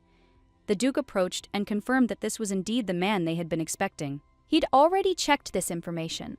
The girl admitted she'd thought her cheeks would be torn off by such a misunderstanding, but it turned out everything was fine. It was a pleasant surprise for her. The Duke asked again if she had any enemies and if anyone might be displeased with her actions. He wanted to make sure she was not in danger, knowing she might have encountered danger. The girl answered this question with a grin. It was a truly stupid question, given her background in the world of fraud. She could name so many enemies she wouldn't have enough on her fingers. The girl noticed that this was true, but still asked why he was asking such questions. The Duke replied that it was necessary to prevent any threats and kill them before they could take her life. She couldn't understand the source of this sudden aggression. She knew him as a man who wasn't so cruel as to solve problems by killing, especially indiscriminately. It seemed strange. She reminded him again that only the victims of her deception could displease her. But that didn't matter to the Duke. He wanted her to talk, and he learned a great deal about her past, which greatly changed his perception of her. The Duke was certain this wasn't her first time in such a situation. He saw the experience in her eyes, which suggested she'd faced danger many times before. The girl asked him why he was so sure, and he replied that he was convinced by the expression on her face when the knife was held to her throat. That expression spoke for itself. It didn't resemble the face of a confused person. It was as if she'd experienced the shock of imminent death many times, and it showed. She smiled slightly, realizing that her behavior had triggered such thoughts. She truly had been shocked by many deaths. She admitted that she had, in fact, died this way more than once, whatever that meant. The fear and pain of death were familiar to her, and it was part of her past. She said she was safe now, and they didn't have to worry. Those who had threatened her life were no longer alive, and no one knew her true identity anymore. From that day on, they became her only protection. 4 people, including the Duke, were now her protectors. With these 4, there was no need to worry about her safety as they were ready to deal with any threat. Viper, or Rosica, knew she had a tough job ahead of her to complete the task assigned to her. She didn't even have a day to complete it, but she was ready for it. One of the men, noticing her wound, asked how she was feeling and offered to go to his room to treat it. He promised to help with the treatment, concerned about her health. He knew how to treat simple injuries, but the girl steadfastly refused his help. She was confident she could handle such a wound on her own, without needing outside assistance. After thanking him for his concern, Viper left his room and headed to her own quarters. She preferred to leave all her troubles behind and return to her familiar world. Her face was beautiful, and that surprised no one. She was a true beauty, whose face would be remembered by anyone who ever looked at her. It was her authentic, natural face. The Duke, noticing her beauty, suddenly exclaimed, asking what good he had done to deserve such a compliment. He couldn't understand why they called her a beauty. In response, the Duke loudly protested, asking where his intelligence had gone that he had become so naive and unable to notice the obvious. His bewilderment was palpable. At this point, the Crown Prince, standing next to Rek'Sai, noticed that he had once said he envied people like them. He couldn't forget these words and addressed the Duke with them. Rek'Sai, hearing his words, asked who exactly he was looking at when he spoke like that. He was clearly interested in his answer, trying to understand what exactly he was talking about. The Duke continued that he likely wasn't referring to the poor inhabitants of their lands who toiled day after day to feed themselves. These people were in difficult circumstances, but they worked to survive. However, the Crown Prince expressed his own point of view. He actually envied these people. They were free, unlike those forced to live constantly worrying about how they appeared to others. They are not obligated to follow strict and boring rules of etiquette, nor should they point their swords at those they love and cherish, regardless of the circumstances. Such a life is not for them. It limits their freedom. He said they could sleep peacefully without worrying about their safety, but Rek'Sai asked why his friend couldn't sleep so peacefully. Perhaps someone had told him they would kill him, and that was worrying him? If so, he was ready to tear him to pieces. However, the prince asked Rek'Sai to listen to him carefully. He said that he was truly going through a very difficult time, and now he needed to figure out what exactly was bothering him.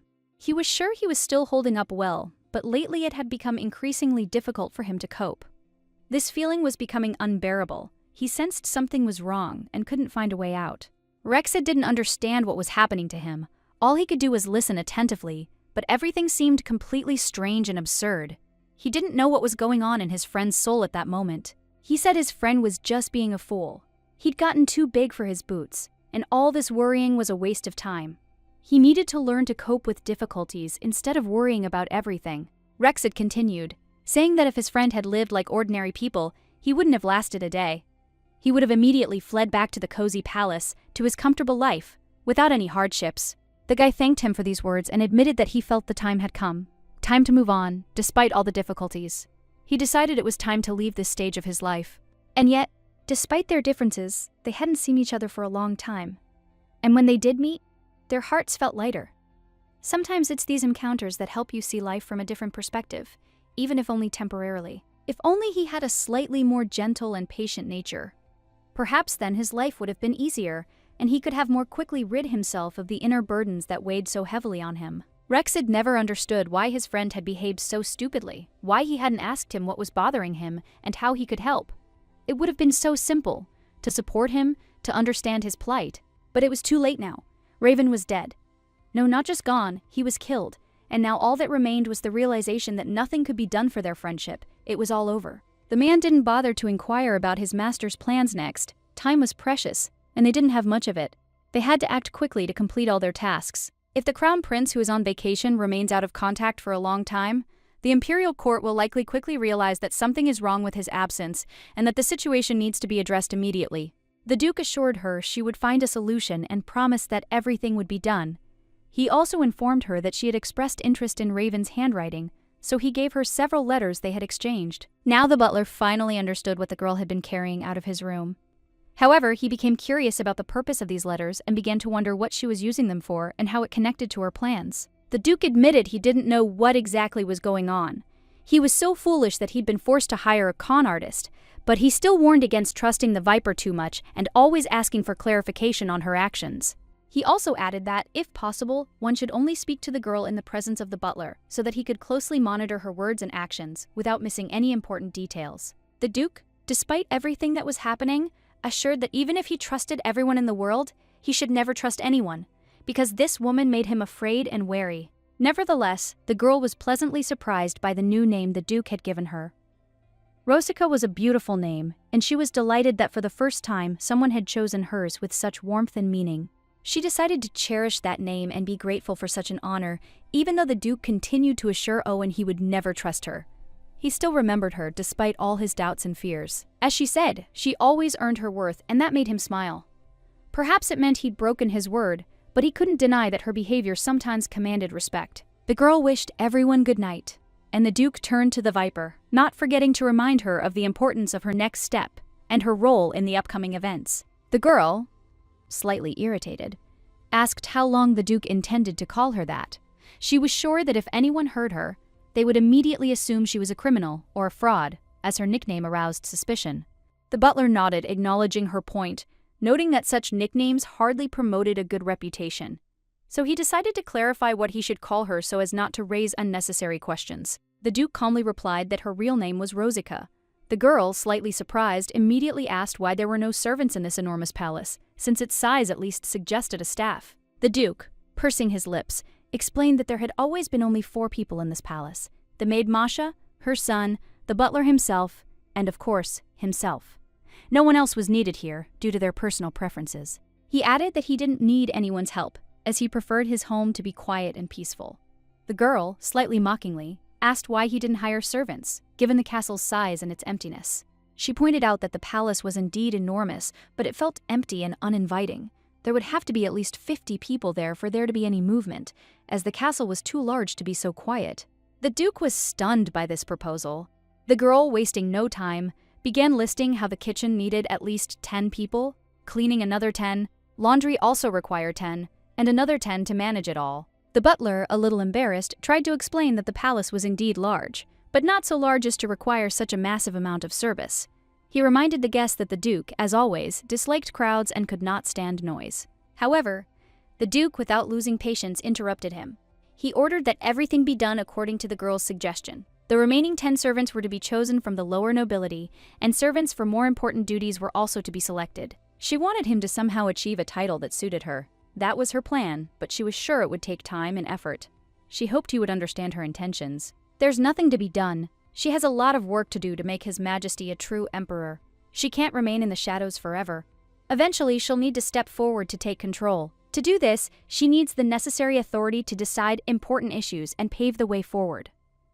Dvoretsky was curious and asked her what specifically she intended to do, what required such authority and effort. The girl replied that she hadn't decided on this matter yet and needed more time to think it over. This was an important step, and she couldn't make a hasty decision without thinking through all the details.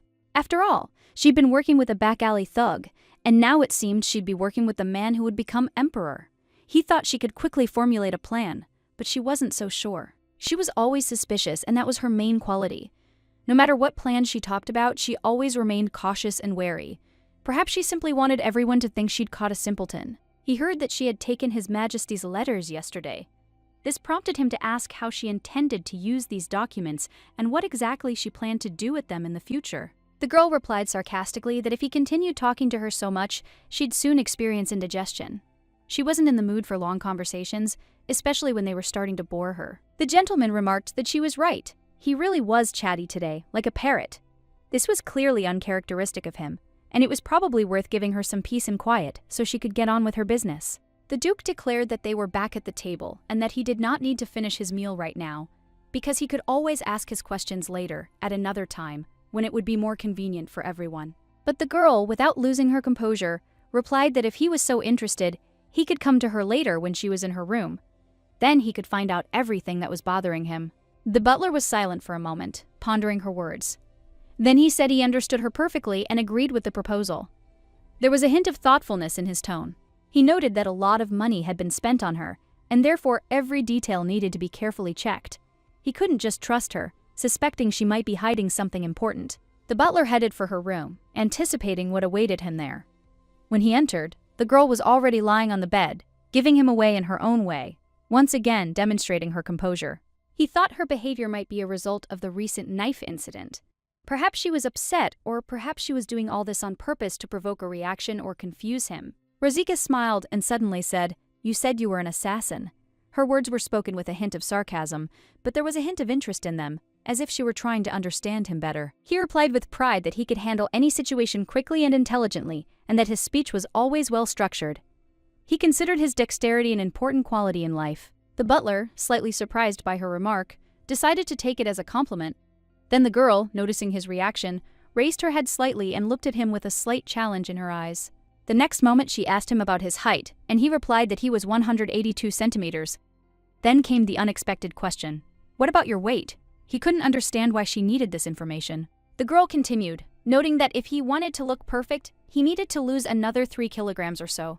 Her words were spoken with a hint of irony, but with a clear interest in his appearance. He chuckled and declared that he was quite happy with his figure and saw no point in making any changes. Hearing this, Rosika smiled faintly as if enjoying his answer. She said with an undisguised smile that after they finished their business, he would have to gain some weight again. Her words were cryptic, but they sounded like they were planned. The butler, clearly perplexed, asked what exactly she meant when she said they had to finish. He didn't understand what she was talking about, and her words only confused him further. The girl insisted that he undress, and she made this quite bluntly. She ordered him to comply with her request without asking unnecessary questions, as is usually the case in such situations. At this time, the Duke was in his library. She couldn't understand why he wasn't there yet. There were so many books and papers in his room that everything blended together, making it difficult to find anything specific. He thought he needed to clean up his room. There was too much clutter, and even he, accustomed to disorder, was beginning to notice how it was interfering with his normal work. This needed to be addressed. The Duke searched the table for something, but his efforts were fruitless. He flipped through papers and moved books, but found nothing suitable. It seemed as if all traces of the object had vanished. Recalling her words, he realized she was interested in the Crown Prince's letters. She said that if he had any such letters, she would be pleased to receive them, as she very much wanted to see them. Glancing at the other desk, he picked up a few papers and realized he had no one else to correspond with.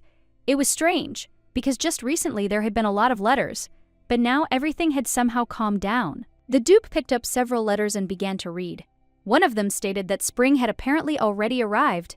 Tulips were blooming in the palace garden, symbolizing a declaration of love. Raven also mentioned in the letter that he thought Rek'Sai didn't understand how hard it was to expect such sensuality from him. This wasn't the first thought he'd expressed about his friend. He wrote that when men fall in love, they often give tulips. It was a declaration of love, always accompanied by these flowers, and a sign of special significance for both parties.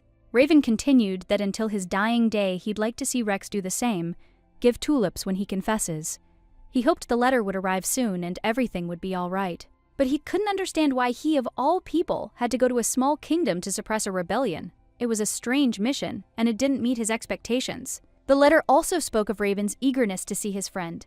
He felt that to meet someone as important as Rek'Sai, he should make the journey himself, rather than wait for him to arrive. He assured her he'd be on his way soon and would try to tell Rex a lot. This was a significant event, and he felt the long-awaited meeting would give their relationship new meaning. Raven also asked how Rex was doing. He sincerely hoped he was okay, as not only his own fate but the fate of many others depended on it. In his final letter, he shared his thoughts on age. He wrote that the older he grew, the more confused he became about his feelings. The world around him seemed to be changing, and this greatly troubled him. He deeply missed the days when he and his brother Raven lived in the Imperial Palace.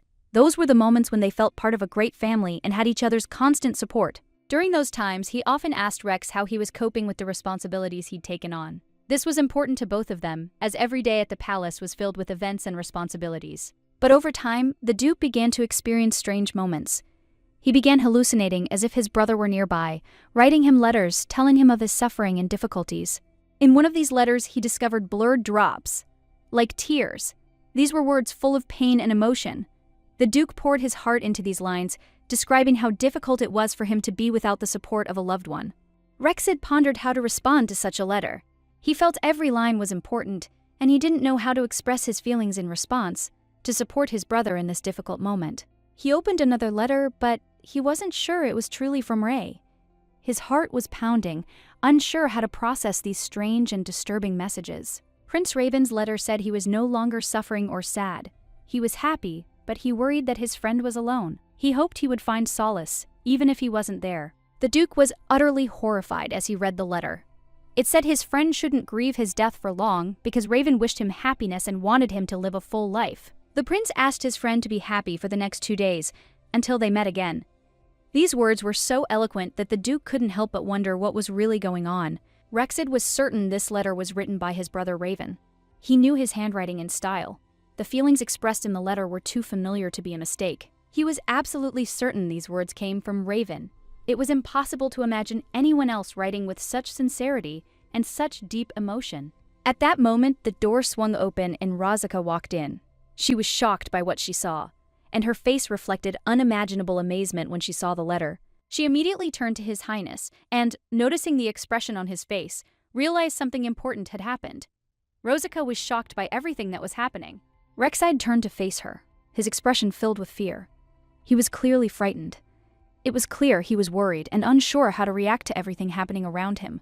He asked her with concern how she had managed to obtain this letter. He couldn't understand how she could have ended up in this place, and how it was possible that she was holding such important words in her hands. He begged Rozika to tell him how and when she received this letter. His eyes were filled with fear, because hidden within these lines were the answers to questions he couldn't find himself. Rexid persisted, asking her to explain her connection to the letter. His voice was thick with worry, desperate for clarification. Rozika glanced at the letter, and the butler remarked that she was truly incredible. He couldn't understand how she had gotten herself into this situation, or what she was going to do about it. She turned to the butler and asked him to give her a minute. She felt she needed a little time to process everything that had happened and decide what to do next. The butler, for his part, believed the letter needed to be sent to the imperial palace as quickly as possible. He understood the importance of this message, but he didn't know what was actually about to happen. He was surprised that Rexide was here, in this place. But he was even more surprised that the gentleman looked more tense and agitated than ever before. The butler couldn't understand why Rexide had such a tense look. He sensed something important and alarming was about to happen, but he didn't know what it was. Rozika sighed heavily, and the butler suddenly remembered something important. He began to suspect that this moment could be decisive in the fate of everyone involved in this strange affair. The butler, with some excitement, said that the gentleman must definitely take a look at this letter, as it was simply astonishing. He couldn't figure out exactly where it came from, but the impression it made was powerful. The butler also looked closely at himself in the mirror and was surprised. He hadn't expected such a reaction, but strangely enough, the Duke suddenly approached him and hugged him tightly, which puzzled him even more. The Duke continued to think it was a chance, a possibility that the Crown Prince had truly returned, even though everyone around him knew it was almost impossible. But apparently he was so confident that he believed in a miracle. However, despite all his doubts, the Duke was more willing to believe in a miracle than to seek a rational explanation for what was happening. He was convinced that this was precisely the moment when the incredible became reality. He casually addressed the butler as Raven, but the butler smiled and said that wasn't true. He wasn't His Highness, and he couldn't accept such an address despite the strangeness of the situation. A female voice suddenly spoke from behind, and the girl standing there declared that it was indeed not the Crown Prince. She was certain of her assertion and clearly had no intention of letting the Duke be mistaken. The Duke, shocked and confused, laughed nervously, tears in his eyes, trying to hide his feelings. He didn't know how to react, but everything that was happening was getting on his nerves. He acknowledged that this was indeed true, but he still couldn't understand where the letter had come from. His doubts and worries continued to grow, and the question remained unanswered. The Duke was certain the letter had been written by Raven himself. He continued to believe this, despite the absurdity of the situation, and didn't even want to consider how it could have been otherwise. But the girl, patiently and calmly, said that she had written it. She was the only one who could help, and she had done so to support the Duke in his aspirations. She explained that in order to help him, she had to copy the Crown Prince's handwriting, as that was the only way she could approach the problem. She did all this with the best of intentions. With a sincere apology, she added that she had not intended to offend him. She had not expected it to provoke such emotions in the Duke, and she was prepared to apologize for any possible misunderstanding. The Duke, after a few seconds of reflection, understood her. He sighed deeply, as if relieved, and without further ado, tossed the letter to the floor, forgetting all the worries it had caused. That evening, standing on the balcony, he smoked a cigar, lost in thought. The butler, noticing his habit, reminded him that he had quit smoking long ago, but now it was the only thing that helped him cope. Today, the owner decided to resume his habits, immersing himself in old affairs. His attention was riveted on something important, and he couldn't be distracted, despite everything going on around him. The butler, observing his behavior, couldn't resist asking what had prompted her to write such a letter. He realized it had come as a great surprise to him, almost a shock. She admitted that she now regrets this action. At the time, she wanted to see if she could forge handwriting so skillfully as to deceive even His Majesty himself. Looking back now, she realized it had been an unnecessary action. At the time, she hadn't imagined that it would all be beyond her control and become such a crucial part of events. She and the Crown Prince were born in the same year in the Imperial Palace and spent their entire childhood together, socializing, playing, and exploring the world. This brought them closer together, and they became inseparable friends from a very early age. When the master came to the lands of Drax, the Crown Prince, despite his busy schedule, visited them frequently. These visits always brought joy and excitement to their homes, strengthening the friendship between them. Their relationship was always marked by sincerity and respect. This was evident in the frequent exchange of letters, in which they were open about their feelings and thoughts, trusting each other more than anyone else. When the Crown Prince died, the master, in deep shock, sank into apathy. A strange coincidence. It all happened right on the way to the Draxlands, for which he was responsible. The lady believed that what had happened was part of someone's carefully planned intrigue, aimed at accusing His Majesty of the murder of the Crown Prince, disrupting everything they had built for so long. The butler noted that, at first, this hadn't bothered him much. He was consumed by inner turmoil, and false accusations or other problems couldn't distract him from his condition. He was out of his mind, as if lost in his thoughts and emotions. Today, despite his outward calm, the situation hadn't changed much, and he remained just as depressed. He continued to pretend everything was fine, hiding his pain. But his face and actions spoke otherwise. He couldn't forget the death of his friend, who had once been close to him. The butler asked her if she knew why the master often stood in front of this birch tree. He remarked that it was a habit that had become ingrained in him, and it couldn't help but spark her interest. The girl didn't know the answer, so she asked. The butler explained that when he first arrived here, this birch tree was the first gift the Crown Prince brought for his friend, the owner. It was a young birch sapling, and he knew it had been planted here as a symbol of something new, perhaps for both of them. This moment felt like a new chapter in their lives. The butler turned to the lady and said that she seemed to be unable to handle the sapling because she was tormented by remorse. It was evident on her face. She felt uncomfortable. It was strange because she'd previously been a fraudster, ruining entire families for her own gain. She never considered the consequences of her actions, nor did she care about the misfortunes of others. She spent other people's fortunes as if it were her right, even if they were earned through sweat and blood. All she wanted was to earn more, and she didn't consider the morality of her actions. But now that she was faced with real remorse, it was a completely new experience for her. She didn't know what it meant. Something inside her suddenly shifted, and she felt uneasy. It was a completely unfamiliar feeling. She'd never experienced anything like it, and she found it difficult to understand what was happening to her. It was like an awakening, and she couldn't find an explanation. The Duke continued to calmly smoke his cigarette until the Viper, as he called her, approached him. He looked at her with interest, not surprised by her appearance. The Duke asked what she wanted and threw his cigarette to the ground, but the Viper said he didn't need to quit smoking for her. She had no intention of interfering with his habits. However, he replied that he didn't want to smoke anymore, and asked what had possessed her to go outside on such a cold night, especially in such a light dress. It was strange. Despite the coldness, she replied that everything was happening because she hadn't been able to apologize to him properly. It was a sincere confession, not just words, but real emotion. She simply wanted to apologize and explain that she hadn't meant to make fun of him. He replied that he knew that and that his behavior wasn't out of anger, but rather because she needed to get back into the warmth. She remained silent, but he expressed his concern again, adding that perhaps she thought he might not be able to function properly if he had a cold. It made no sense, of course, but his words carried a caustic undertone. The girl remained silent again. He looked at her with obvious disdain, not understanding why she was silent or what she was feeling. It all irritated him, but he didn't pursue the conversation further. In the end, he decided to do things his own way. He took off his cloak and offered to put it on instead of standing in the cold. It was a thoughtful gesture, despite its severity. She began to talk about the Crown Prince, wondering what he might do if he were next to his friend now, and what exactly he would say in response to his actions at such a moment. Deep down, she thought that perhaps this would be the last time he would say these very words to his friend, and it would be his last gesture of attention and care. If her words had upset him in any way, she sincerely regretted it, as that had not been her intention. She was ready to apologize if they might have upset him. He responded with a slight smile, looking up at the sky. He said everything was fine and it didn't bother him, trying to reassure her and show her that everything was under control. The girl tried again to explain that she was truly sorry if her words had caused any unpleasant emotions. She didn't want to leave him in that state, but he, unwilling to continue the conversation, simply clutched everything in his hands and said that, in fact, she was still better than him. These words sounded without unnecessary emotion, as if detached. They had never met or spoken, but she felt she knew him far better than he knew himself.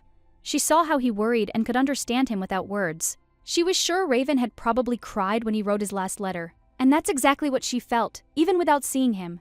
There was a special connection to him in her heart. She lowered her eyes, unsure of what to say. Her thoughts were confused, her feelings deep. She didn't want to say anything more, but it was hard to remain silent. Then he began to laugh. His laughter wasn't malicious, but rather relieved, as if he'd finally realized he'd forgotten to answer the letter the girl had mentioned. He added that, in fact, he wasn't the only one who felt this way about Raven. He realized he hadn't tried to understand him or comfort him. He was too preoccupied with himself. The girl asked what the crown prince was really like, what his image concealed. She sought answers, understanding that there is more to every person than meets the eye. The Duke thought about his friend, whom he considered almost a brother, and often recalled the moments he spent with him. It was Raven, and for him, this man was a significant figure, despite their differences. Raven van Hexen, the Duke's older brother, was his best friend. Despite his superior status, their relationship was as if they were peers and shared much. Although Raven sometimes seemed like a younger brother the Duke wanted to protect, his features were soft and gentle. Raven was a kind man, often displaying a vulnerability that was obvious to all. He cried often, which was not surprising for the Duke. From his letters, one could see how emotional Raven was, who did not hide his feelings and experiences. Rexid's mother died shortly after his birth, and he grew up without true parental warmth and care. This left a mark on his life, and he always felt a lack of this essential love. Unlike Rexid, Raven had an empress who acted as a mother figure, supporting him, something that made his friend envious. Rexid always envied this, as he had never experienced anything like it. Though Raxt tried to hide his feelings, he was perfectly aware that his friend was jealous. He noticed it in the way Raven was always surrounded by care, unlike him. When Raven was still a child, at the age of 6, he began calling his father Emperor. This expression of respect was his way of understanding his place in the world, his connection to power. Raven's mother called her Her Majesty the Empress, as was the custom. Raven was surprised to hear that Raven had begun doing so at such a young age and pondered the meaning of the words. The Duke laughed, noting that Raven probably simply felt sorry for Rexide. He also added that Raven was terrified of his father, the previous emperor, and always tried to please him. Even when Raven was scolded, he couldn't stand idly by. He always confessed his mistakes so that they would share the blame, and he often cried over it. They said he lied when he claimed it was he who suggested his friends skip class and go play. However, this was an important point. Sometimes it's better to be together than to engage in useless nonsense. The girl asked what it was about that sentence that could be difficult. The gentleman replied that his friend was incredibly kind and always there for him when he needed support. He didn't know how exactly he knew this, but he always sensed when something was bothering him. And whenever he was having trouble, he could talk about it with him, and that brought relief. It was amazing. When you think about it, Raven never left him alone. His constant support and attention were like an anchor in his turbulent world, giving him the strength to endure any trials. Rexid never felt a burden, confident in his own strength and ability to protect his friend. But as it turned out, he was mistaken in thinking that force alone could solve everything. Despite all his resilience, Rexide couldn't hide his inner fear and pain. He was on edge, but even in these moments when he needed support, there was no one to comfort him. When his friend died, Rexid didn't know what exactly could help him at that moment. So, determined to understand what was troubling him most, he asked the girl what was troubling her about the matter. He thought it would be better if his friend hated him like that foolish Raven. After all, Raven couldn't bear the pain of loss, much less hurt someone else. He was too vulnerable himself. The girl agreed with his opinion.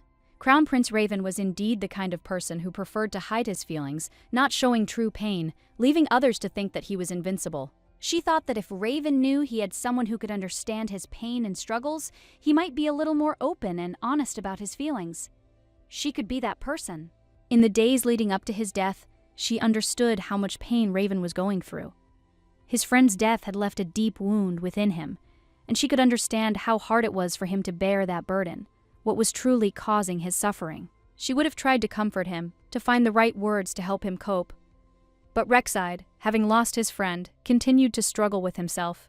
But his mind and soul were in turmoil. Rek'Sai continued to act strangely and awkwardly, as if he were losing his mind with grief. The girl, noticing this, suggested they wait.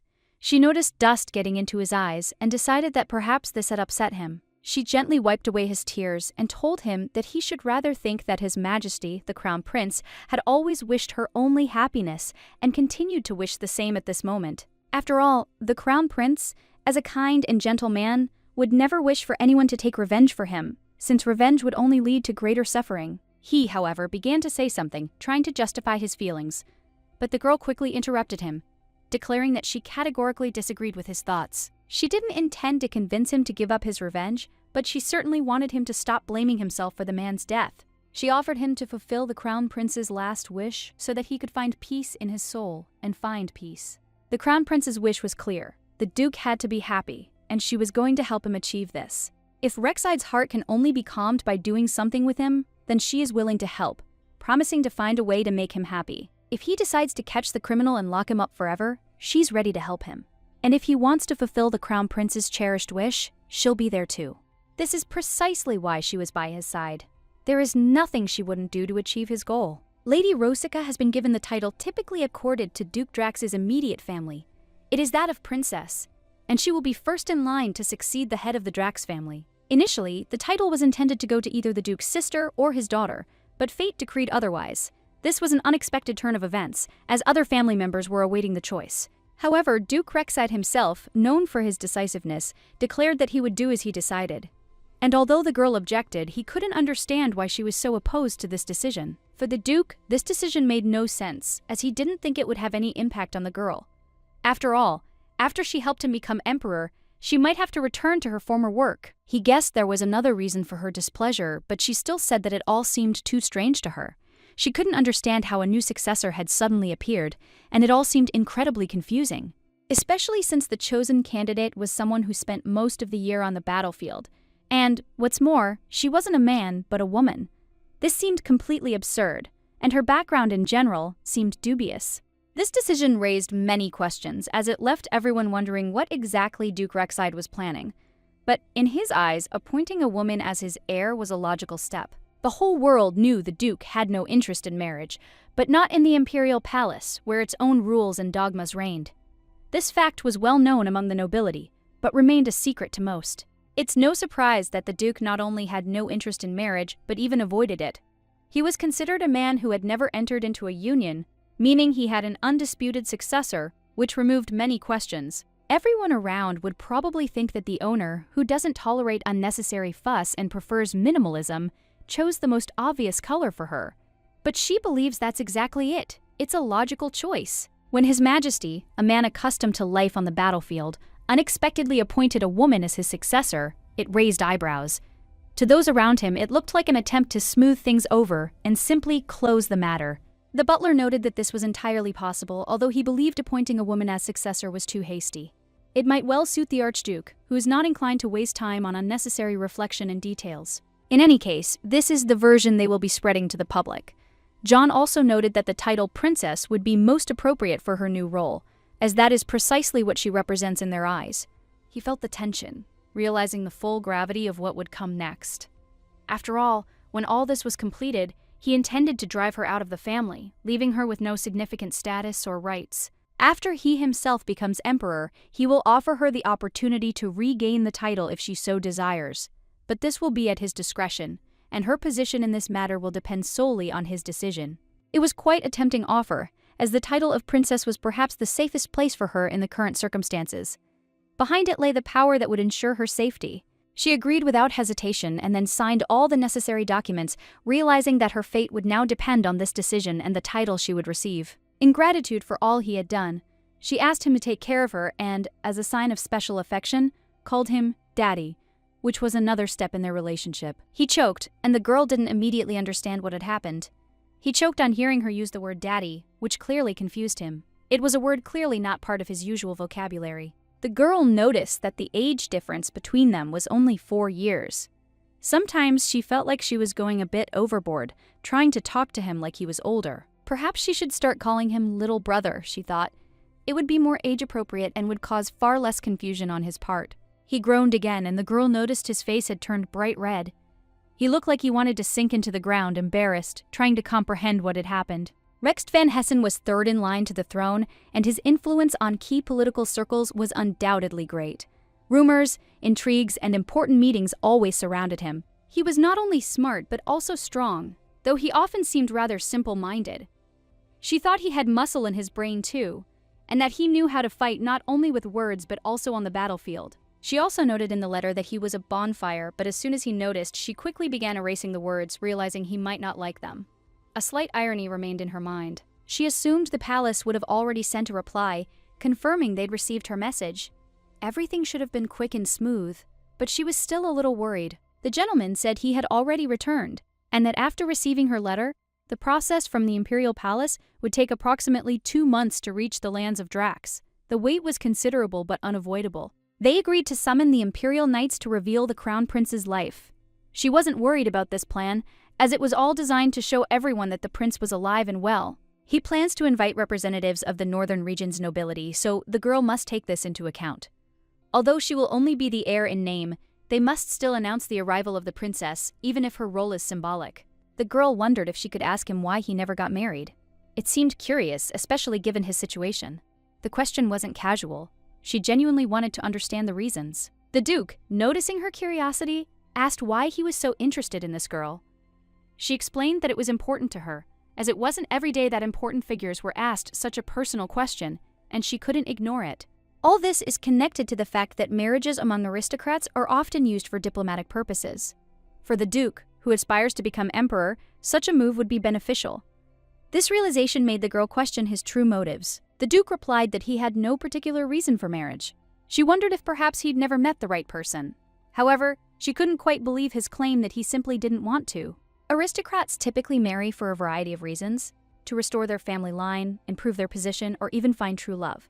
But if the marriage conditions don't align with these goals, such a union is unlikely to be consummated for love. There were many aristocrats in the government, but even more in the imperial family.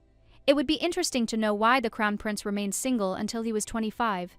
It was odd, as such questions usually didn't go unexplained in such high circles. He had a beloved woman, likely the one who would have played the role of empress. However, despite her importance, he was not the typical man who would simply abandon his beloved for another union. He reflected that there were many other things that were causing him pain, but of course, the most important was the prince's blood. Clearly, Her Highness had more than 1 or 2 things that were causing him headaches. Rosica, watching him, thought he probably had his reasons for not marrying, and it was most likely related to something personal. After all, the name he'd given her wasn't random. It wasn't just the first thing that came to mind. Intrigued, she decided to learn more about Rosica. He turned away and said she wasn't just a constant companion, but someone he wouldn't dare build anything serious with. She replied with a smile that he shouldn't joke, and it seemed there was a woman he was trying to keep quiet about, and her name was Rosica. Was he hiding something? Or was this just a fantasy? But he explained that things weren't as she thought. If he ever had a daughter, he'd like to name her Rosica. It was just a guess about the future, nothing more. Rosica remarked that if he'd already chosen a name for his daughter, then perhaps he wasn't so opposed to marriage. All this suggested he'd probably decide to marry someday, but right now it wasn't so important. The girl suggested that this meant that, although he was not thinking about marriage now, if someone came along who interested him, he might well make a decision and marry her in the future. To become emperor, he needed to fill the archduchess's vacancy. She asked him to throw a magnificent reception in honor of her joining the family, to make the event as festive as possible. She wanted to invite every aristocrat in the area to congratulate her. This was a moment worth celebrating, and she didn't want to miss the chance to demonstrate her importance. The young girl, who had become a princess thanks to a fortunate encounter with a duke, would now behave like a little child. She enjoyed the moment, doing what she liked and everything that brought her joy. But aristocrats alone weren't enough for a celebration. She thought it would be boring without congratulations from dignitaries, so she decided to accept congratulations from the king, queen, and the prince himself. The duke asked again if the girl was really asking to invite King Ravita. He was surprised by her request, as the decision could have affected the entire course of events. He waited for her to clarify her intentions. The girl confirmed her request, but the duke expressed doubts. He noted that Ravita came from a barbarian family, had no proper upbringing, and that the king might be rude in his treatment. The girl calmly replied that if Ravita behaved inappropriately, he himself could shut him up.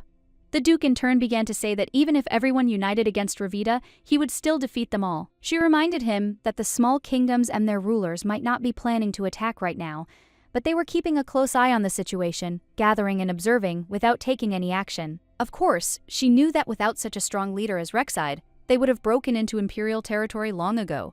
Without him, the borders would have collapsed, and a frenzied campaign would have erupted. She couldn't help but remark that Rek'Sai was truly an incredible man.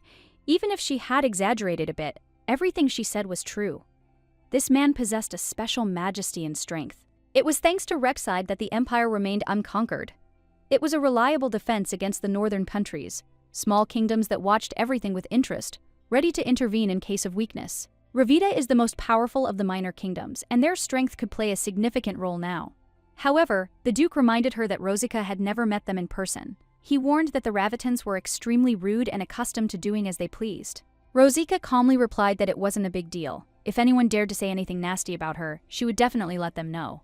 She clearly wasn't afraid of possible ridicule or rudeness. She understood perfectly well that the Duke couldn't be by her side constantly, watching over her every second, but she didn't demand it. She knew he trusted her to handle situations independently. However, glancing at him, she noticed that he looked worried. His expression was reminiscent of a solicitous bird carefully guarding its chick. This moment even amused her a little. However, it was time to put aside idle chatter and get down to business. They couldn't waste time on idle thoughts. An important discussion lay ahead. With so many servants arriving at the estate, Rosica immediately noticed that it now felt more like a place where people actually lived rather than a dreary fortress. Everything seemed livelier, if a little unusual. However, this irritated the Duke. He wasn't used to this kind of thing, and what irritated him even more was the fact that he was about to meet an aristocrat. This was his first experience of this kind, and so he was now forced to learn etiquette to which he was completely unprepared. The more the Duke thought about it, the more horrified he became.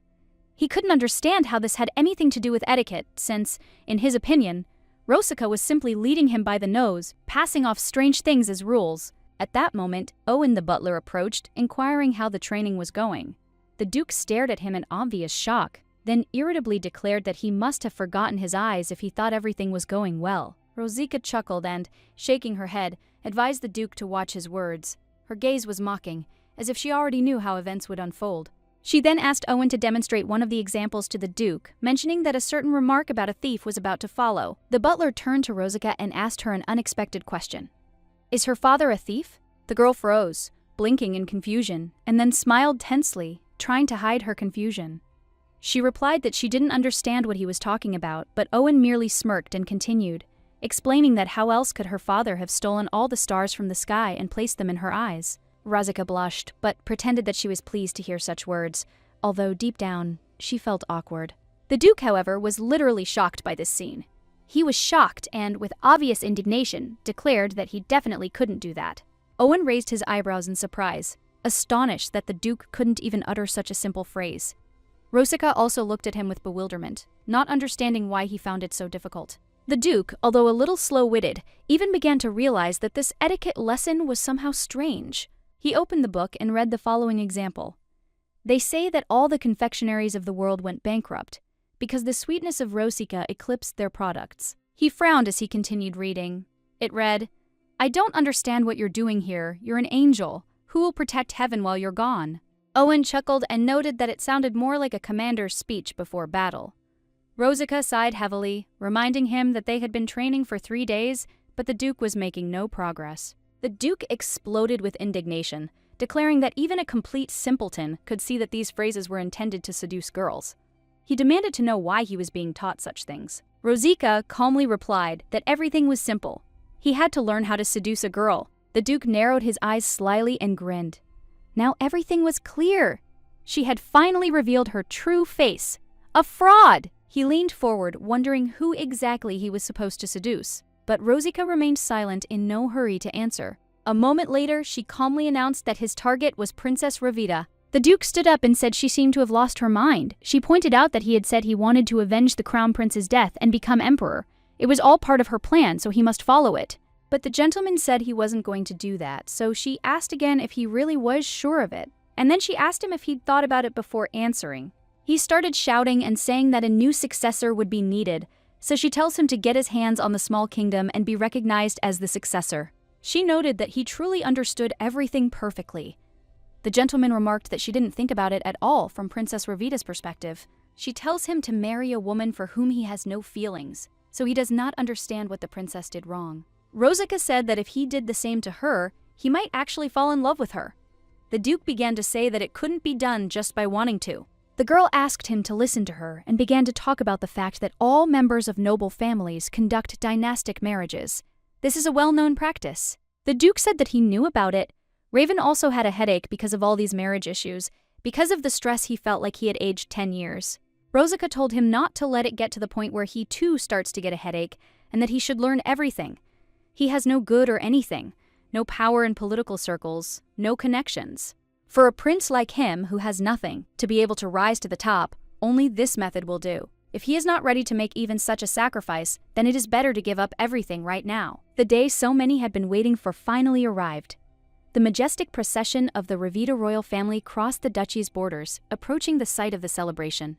Their arrival signaled the beginning of a long-awaited event, prepared for with particular trepidation. Of all the minor kingdoms, only Ravita was honored to attend the celebration. This meant they were recognized as special, which filled them with indescribable delight. Being invited into this intimate circle was a great honor for them, and they felt incredibly happy. They were especially pleased that, unlike the noble guests from the north who were scheduled to arrive on the day of the celebration, they were given special attention. This once again emphasized their privileged position and importance in the eyes of their hosts. To show Ravita due respect, they were asked to arrive early, 2 days before the celebration. This gesture emphasized the significance of their presence, making them feel truly special among all the guests. The game had begun. Everything that had been planned was about to come to fruition. Now it was time to act. From this moment on, every step mattered. Every word could influence the future course of events. Rosica looked closely at the Duke and gently said that if he was still in a bad mood, she wouldn't want him to get angry. She tried to speak calmly, making it clear she had no intention of irritating him or causing him displeasure. She also expressed sincere regret for forcing him to do something he didn't want. It hadn't been her intention, but circumstances had dictated that she insist. She hoped he would understand her intentions correctly. However, the Duke unexpectedly admitted his guilt. He said with a slight grin that he should be the one apologizing for his behavior, as he had acted like a child. In response, the girl asked him to try again, suggesting they practice together a little while longer. The Duke agreed, though he seemed to be pondering his words. At that moment, he looked completely different, not like his usual self. He was surprisingly sweet, almost charming, and there was no denying that he was a truly attractive man. Suddenly, he looked up and, a little embarrassed but with a hint of playfulness, asked her if her father was a thief. This unexpected question caught her off guard, and for a moment she was taken aback, unsure how to react. Pretending to be completely unaware of what he was talking about, she asked with mild confusion what exactly he meant. However, her intuition told her it was some kind of trick, but the solution was still elusive. On second thought, she might have a decent answer. However, before saying a word, she decided to wait for the Duke's explanation. The question was too strange to be answered seriously right away. The Duke hesitated for a moment, but then, gathering his resolve, he finally spoke. He looked at her carefully and said that the stars, they really are all here. His voice carried genuine conviction. But Rosica still didn't understand what he was getting at. Frowning, she asked him again. The Duke looked confused but explained anyway. He was saying that her father must have stolen all the stars from the sky and placed them in her eyes. Immediately after these words, the Duke suddenly jumped up and began pacing back and forth, as if trying to hide his embarrassment. Rosica simply watched him, unsure how to react. She blushed slightly, looking at him with mild surprise. Having collected her thoughts a bit, the girl asked him to stop and hear her out. She wanted to say that his sentence hadn't sounded bad at all. Quite the contrary. There was something to it. He might not have understood it himself, but he delivered it quite well. No one knows what might happen in the future. So she explained to him that the most important thing was to simply do as he had learned. There was no need to obsess over details. The key was sincerity. Then everything would seem natural. Hearing this, the Duke literally blossomed.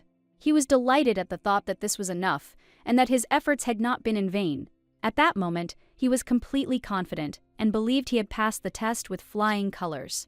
Rosika confirmed his suspicions, letting him know he had indeed succeeded. This visibly pleased him, and he sighed with relief, as if a heavy burden had just been lifted from his shoulders. He tried his best, but in the end, he couldn't find the right words to say in a gentle tone.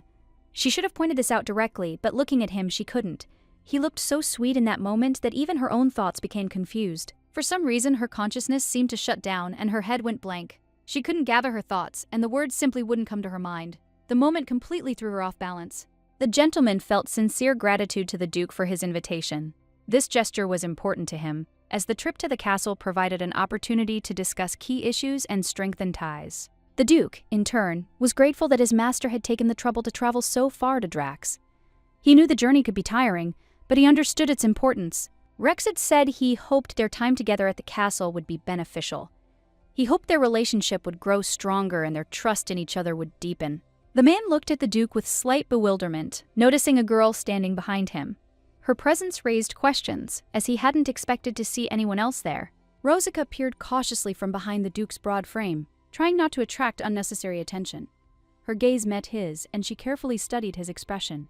Without losing her dignity, the girl greeted His Majesty with respect. She bowed gracefully, demonstrating respect and observing all the rules of court etiquette. The man froze for a moment, amazed by the sight. He hadn't expected to meet a princess here, and upon realizing this, he warmly remarked that he was very pleased to meet her in person. The Duke, watching him, couldn't help but think, if this giant had wanted to, he could have simply blown Rosika away with his breath. The difference in their sizes was impressive. The girl introduced herself in a calm, confident voice. She expressed her sincere gratitude for his kindness and for taking the time to visit their castle, showing such respect. The king replied with a slight smile that they had brought Revita's treasures as a token of congratulations. He hoped these gifts would please her and be a treasured gift. Their presence alone was significant to her, but to receive such luxurious gifts was unexpected. Now she felt completely forgiven. Reading the history of the Kingdom of Revita, she became increasingly eager to meet this man. But she couldn't even imagine that he would so easily accept their invitation and come in person. The gentleman was astonished by this discovery.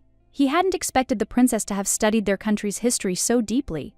This clearly spoke of her inquisitive mind and curiosity. Revita's story was little known, even among her subjects.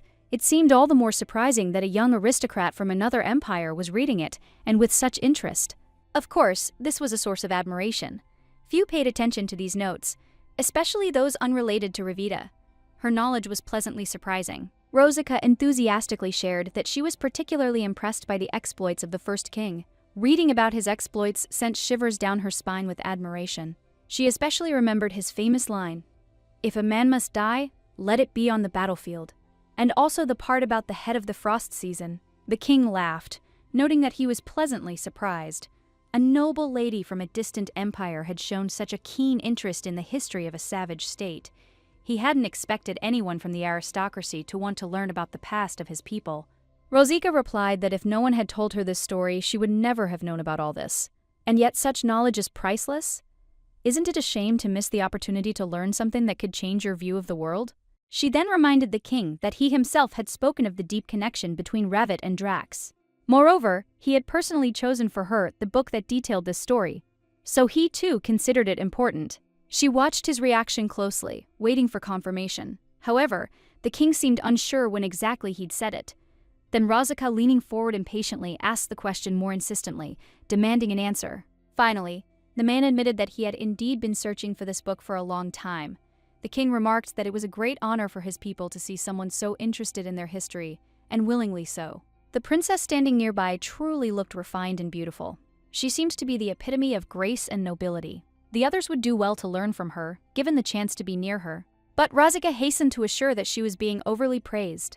There were surely many people in the empire who dreamed of meeting the descendants of great warriors and learning their stories firsthand.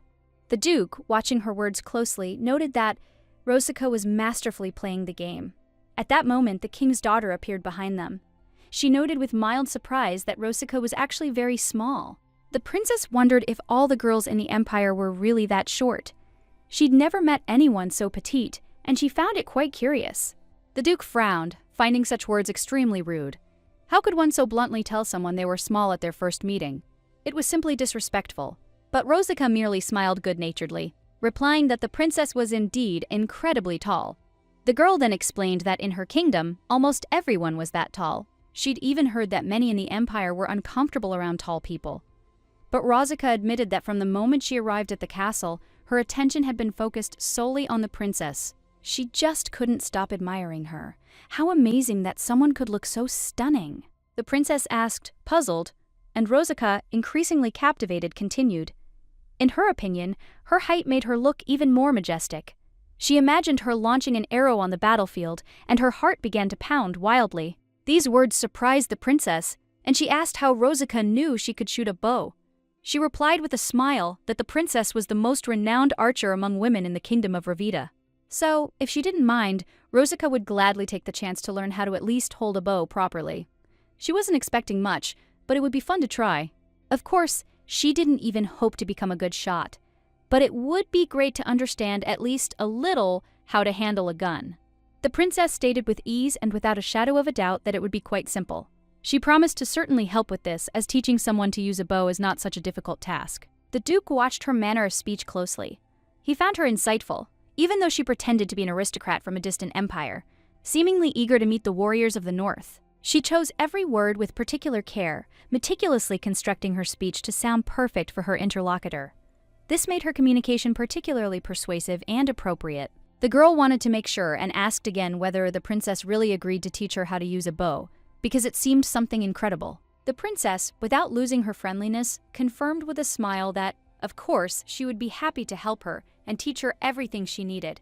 Rozika quickly added that she had simply been overly excited, which was why she had spoken so hastily. She apologized for this, considering her reaction inappropriate. However, the princess merely gently remarked that there was nothing wrong with it and saw no reason to apologize. She was not at all embarrassed by such emotions. Then Rozika, after thinking for a moment, noticed that the title Queen would suit the princess much more than just princess. Hearing this, the princess asked in surprise whether she had really just said something like that. Then she laughed, and Rozika asked with fear whether she had been tactless again towards Her Majesty and the royal family. The princess asked, slightly perplexed, why Rozika apologized so often. Such words didn't bother her at all, so there was no need to worry. Rozika said with relief that she was very happy about this.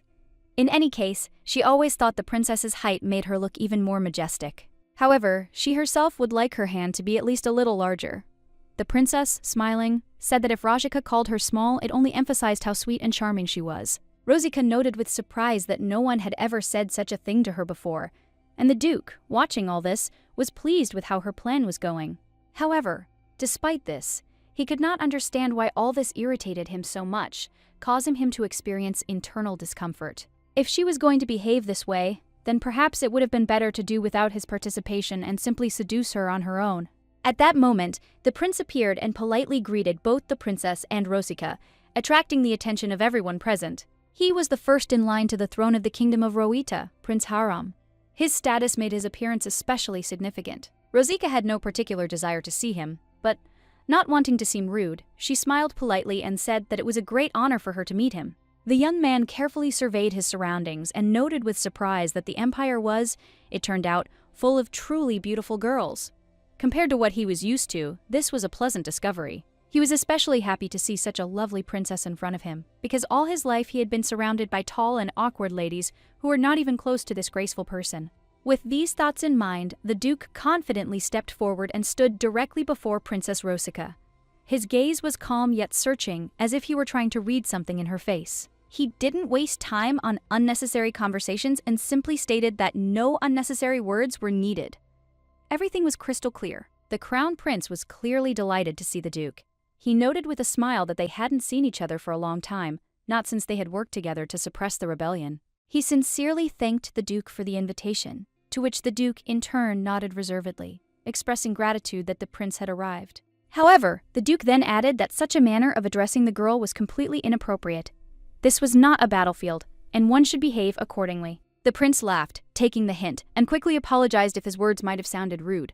The Duke, however, merely shrugged, noting that he wasn't going to dictate how the prince should speak to him, but it was best not to use such language when addressing a girl. The Crown Prince apologized again, this time more seriously. He acknowledged that perhaps he had indeed been rude to the princess, and since he was in the Empire, he should behave as befitted its honorable citizens. He admitted that he only knew the Archduke well, which was why he allowed himself such a casual tone. He wouldn't have dared to speak so unceremoniously with others. He also noted that if someone unfamiliar with the Duke heard him called a savage, they would easily believe it. There was something rough, almost feral, about him that the prince found so appealing. He seemed like a man of his own kind. Suddenly, as if to himself, he added thoughtfully that he thought the princess had shown an interest in military operations. It was unexpected but curious. The prince continued, recalling how they lined up the rebels who dared to raise a hand against them and then slowly and methodically flayed the skin from each of them. Rosika tensed. She realized the prince was once again unaware of where he was and to whom he was speaking. Without thinking, she grabbed his arm sharply and ordered him to stop immediately. Then, softening a little, she apologized for his words and asked those around him to be understanding of his complete lack of upbringing. The Duke nodded calmly, agreeing with the prince. He, like no one else, knew what a life full of battle meant, having spent many years on the battlefield himself. These battles had hardened him, and so he understood what was being said. The crown prince, on the other hand, looked slightly perplexed. He saw nothing sinister in what had happened and wondered why his sister was acting so seriously. He felt she was making too much of the situation. Rosika immediately cut short his thoughts, ordering him to shut his mouth. Her father, Duke Rexide, merely nodded approvingly, fully supporting his daughter. His gaze made it clear she'd said exactly what needed to be said. The greeting had already dragged on, and everyone knew it. Deciding not to prolong the formalities, they agreed to end the conversation. The Duke invited the guests to make themselves comfortable, indicating that they could now relax. After this, Rosika turned to the crown prince, clearly about to say something important. A focused expression appeared in her gaze, and her lips were about to utter carefully chosen words. Before speaking, however, she turned to the butler. Her voice was concerned as she asked if everything was all right. Owen seemed pleasantly surprised by the attention and replied with a smile that he was quite pleased. He began talking about the palace, its traditions, and how the royal family had reacted to Rosika's arrival. He said the princess and her courtiers were talking about her almost non-stop, clearly impressed. They'd arrived here only half an hour ago, and already Rosika had managed to captivate everyone present. This realization warmed her soul. At that moment, the Duke entered and, glancing at her, suggested that she might be afraid. She immediately asked what they were talking about. Her brows furrowed slightly. The Duke explained that he thought she was frightened by the flaying scene, or whatever they called it. A hint of irony crept into his voice. However, Rosika replied without the slightest hesitation that if that was what he meant, she wasn't at all frightened. There was a hint of mockery in her tone, as if the matter wasn't even worth discussing. The Duke sighed and clarified that she shouldn't misunderstand him. He had indeed gone there to stop the rebel army, but the whole flaying story was complete nonsense, completely unrelated to the truth. According to the official version, the rebel forces were destroyed by the kingdom's army. At the time, this foolish prince was at the head of their forces, and that's why he was now spreading such rumors. Judging by Rosika's expression, Prince Harem's words had stung, but he added, as if casually, that he didn't enjoy the process of flaying at all, and that he didn't like laughing at such moments either. Rosika glanced at the Duke with curiosity, noticing how zealously he defended himself. Of course, she had long known of his bloody exploits. The hundreds of enemy heads left on the battlefield spoke for themselves. The Duke tried to explain, but the girl merely calmly remarked that he didn't necessarily need to try so hard to look good in front of her. She wasn't the type to be surprised by cruelty or military achievements. Sighing, she added indifferently that she saw in him a man accustomed to slicing lice without a second thought. Everyone knew he had no qualms about killing, and it certainly wouldn't surprise her. The Duke chuckled and didn't deny her words. Of course, he wasn't completely insensitive, but overall, yes, he was, as Rajika had described him. He had no need to hide his nature. The butler, Owen, observing their conversation, cheerfully interjected that the girl should not make fun of the gentleman so cruelly, otherwise he would soon burst into tears. Rosika, turning her head slightly, mockingly asked the Duke if he was trying to outdo Prince Har in impressing her. He seemed overzealous in this endeavor. She'd always assumed that talk of the savage nature of that state's royal family was a thing of the past. But now she couldn't understand what was going on with this prince. What was going on in his head? You'd think a man would be ashamed of his barbaric past. But this fool, on the contrary, is proud of it. He openly extols the fact that his ancestors were savage and merciless. It feels like time has turned back, like they're returning to their roots. This could be a problem. However, the decision was made to keep these people close and try to win them over. But if this prince suddenly decides to enter the central political arena, only angry glances and mistrust await them. Not everyone is ready to accept him and his barbaric legacy. However, Among the inhabitants of that state, there are now almost no people left who hate the people of the empire. Times are changing, and the boundaries between peoples are becoming increasingly blurred. However, if such a person were to become the next ruler, the situation could become more complicated. The king is clearly concerned that his state will once again appear to the world as a gathering of savages. As far as Rosika knew, the king originally had 18 children, princes and princesses. But ultimately, he himself killed them all, leaving only one heir. Here's how you can expand each paragraph while maintaining the original plot and context.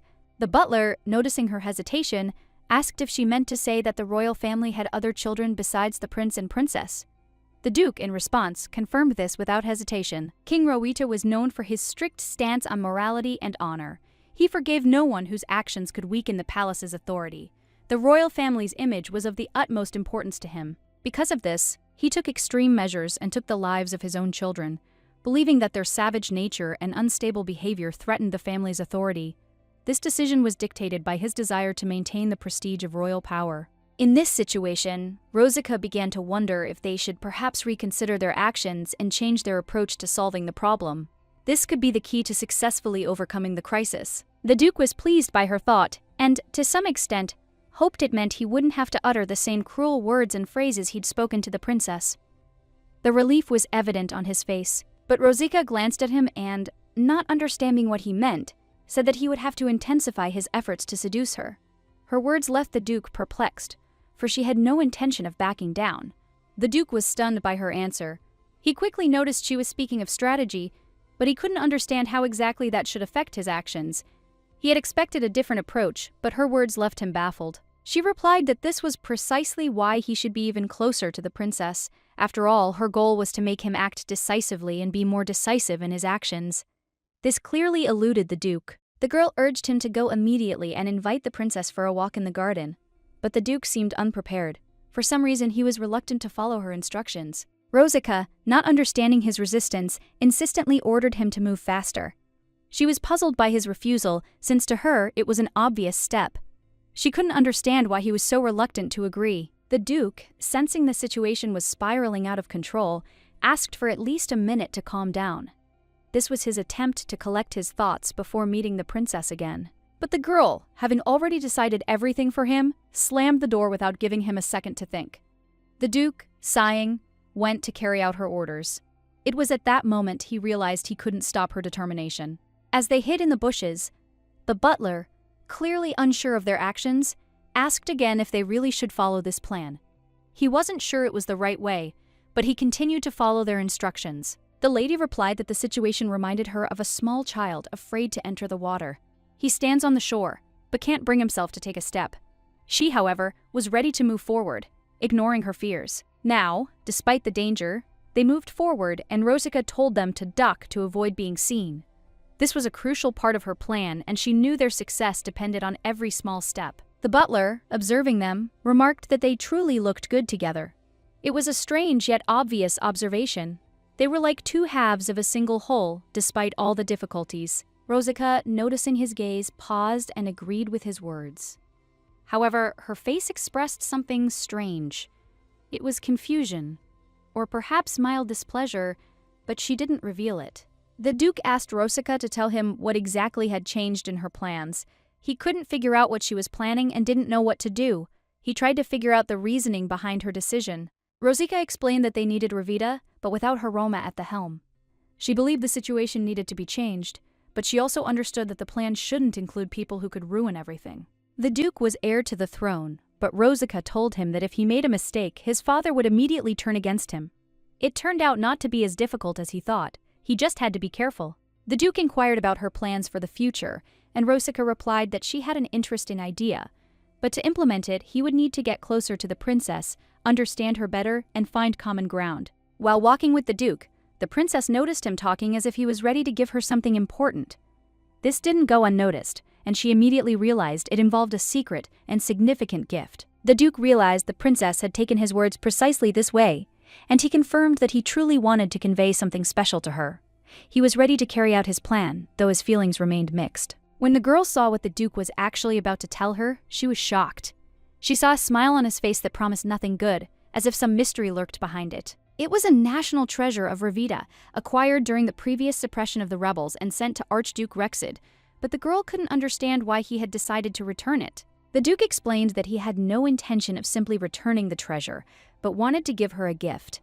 His words sounded hesitant, as if he wasn't entirely sure how to present it. However, he couldn't quite express his intentions directly. He hesitated, unsure how to continue. Rosika sensed that he would finally decide to say it was a gift for her, and even hang the necklace around her neck. But in the end, the Duke finally said he was simply returning her treasure and tossed the necklace into her arms.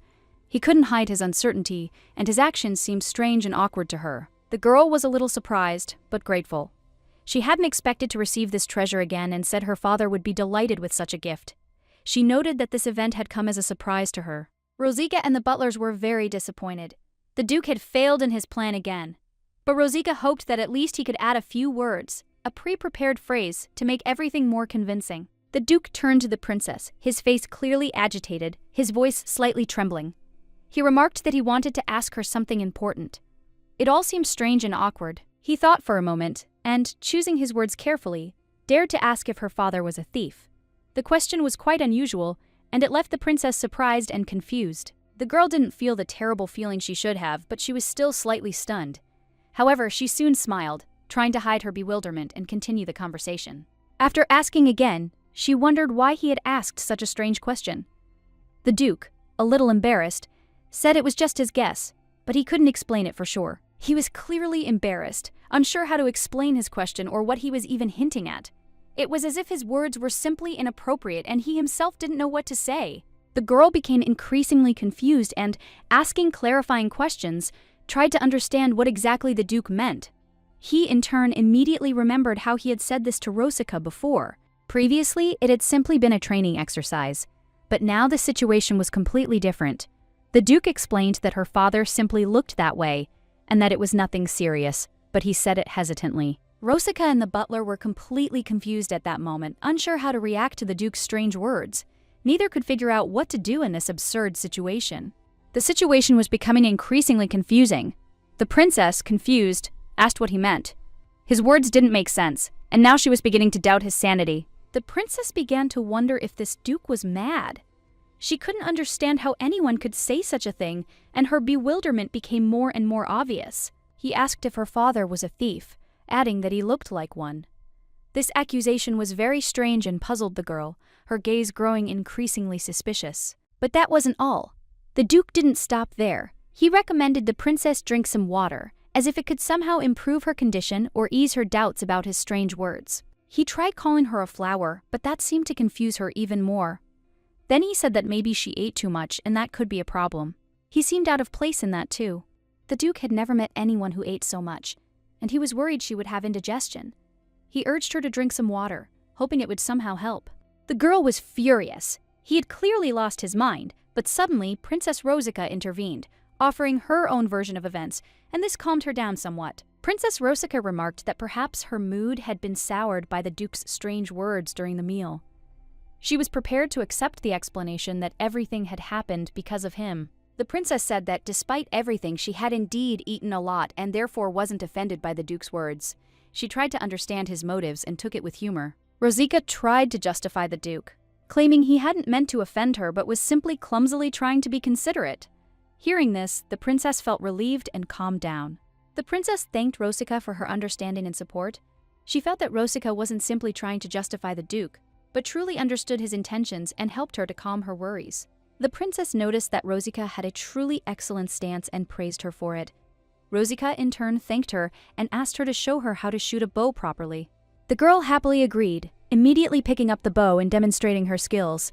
She wasn't one to shy away from displaying her strength and confidence, and it was obvious to everyone. Rosika began by saying that her relationship with the prince wasn't particularly good, but she apologized whenever she made a mistake.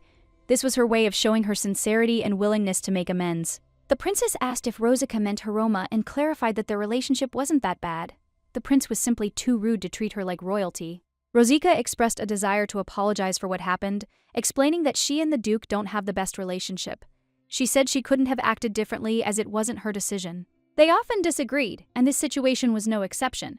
However, the princess always seemed to be quick to express her opinion on any matter. Rosica was absolutely delighted and asked to be given the chance to try it too. Her eyes sparkled with curiosity as she waited for the princess to agree to her request. The princess didn't object, agreeing to let her try, but Rosica wasn't trying at all, and the result was far from what she expected. She missed the mark and shrugged, not too upset. She remarked that it wasn't that easy, but the princess replied that she too had just picked up a bow, and for her first time, her result was incredibly good. It felt like a small victory for her. Rosica admitted that during the purge of the rebels they had spoken of, she herself would have liked to join the army to help fight those who stood against the kingdom. The rebels were those who had previously refused to recognize the kingdom's authority and had joined the empire, attempting to side with its opponents. These people were especially dangerous. She was sure that her brother, Raven, would mercilessly blame the rebels for what happened, without thinking about the reasons for their actions, because for him, punishment was important, not an analysis of the situation. Despite the uprising, Rosica believed it was possible to understand the people who staged it. After all, it's not easy to become an intellectual when you've lived your whole life like a savage and suddenly have to change your way of life. Rosica thought that the slow re-education of such people was the kingdom's responsibility, and the princess, of course, agreed with her point of view, sharing the opinion on the importance of this process. Rosica honestly admitted that she thinks that Revita would rule much better if she became queen, as she has all the qualities to be worthy of this role. However, the reality was far harsher. Becoming a queen requires not only a dream, but also the ability to govern and make difficult decisions in any situation. There are people who were destined from birth to sit on the throne, and while that throne may not be right for them, they are obligated to fulfill their destiny, no matter the circumstances. In a country where intellectuals often contest power, coups occur even among the highest strata of society. For example, the crown prince who now sits on the throne is the result of such changes. Emperor Hexen I, founder of a great empire, left his legacy to his 8th son. Although his reign was fraught with cruelty and conflict, his son succeeded in seizing the throne and continuing his legacy. Despite Hexen II getting rid of his brothers, the country experienced significant changes under his rule. Many saw him as a cruel ruler, but under his rule, the state reached unprecedented heights. For Revita and for most people, there was no turning back. People were obliged to pay for their actions, and retribution for a mistake wasn't just a punishment, but a matter of life and death. In the future, Prince Harem will undoubtedly not only be crowned king, but also become a target for many. His status as a dangerous target cannot be ignored, and there will always be a threat in his path. Rosica, always confident in her skill, believed the princess would hit the mark.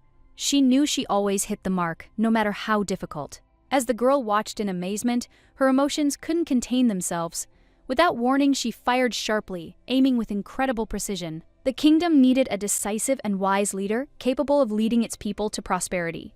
Rosica clearly understood the importance of this moment and confidently continued her actions. With this shot, the girl hit the target precisely in the center. Her confidence only grew, and she felt that this moment was crucial for her future. The princess was completely shocked by how quickly everything happened. But Rosica was pleased with herself, knowing her skill had not failed her. She felt the princess was a true leader. Revika asked if it was true that this was Rosica's first time doing this. But the girl calmly reminded her that it was the princess who had taught her these techniques, and she proudly admitted it. Rosica, with a sly look, noted that despite everything, she already saw what a great leader she would become.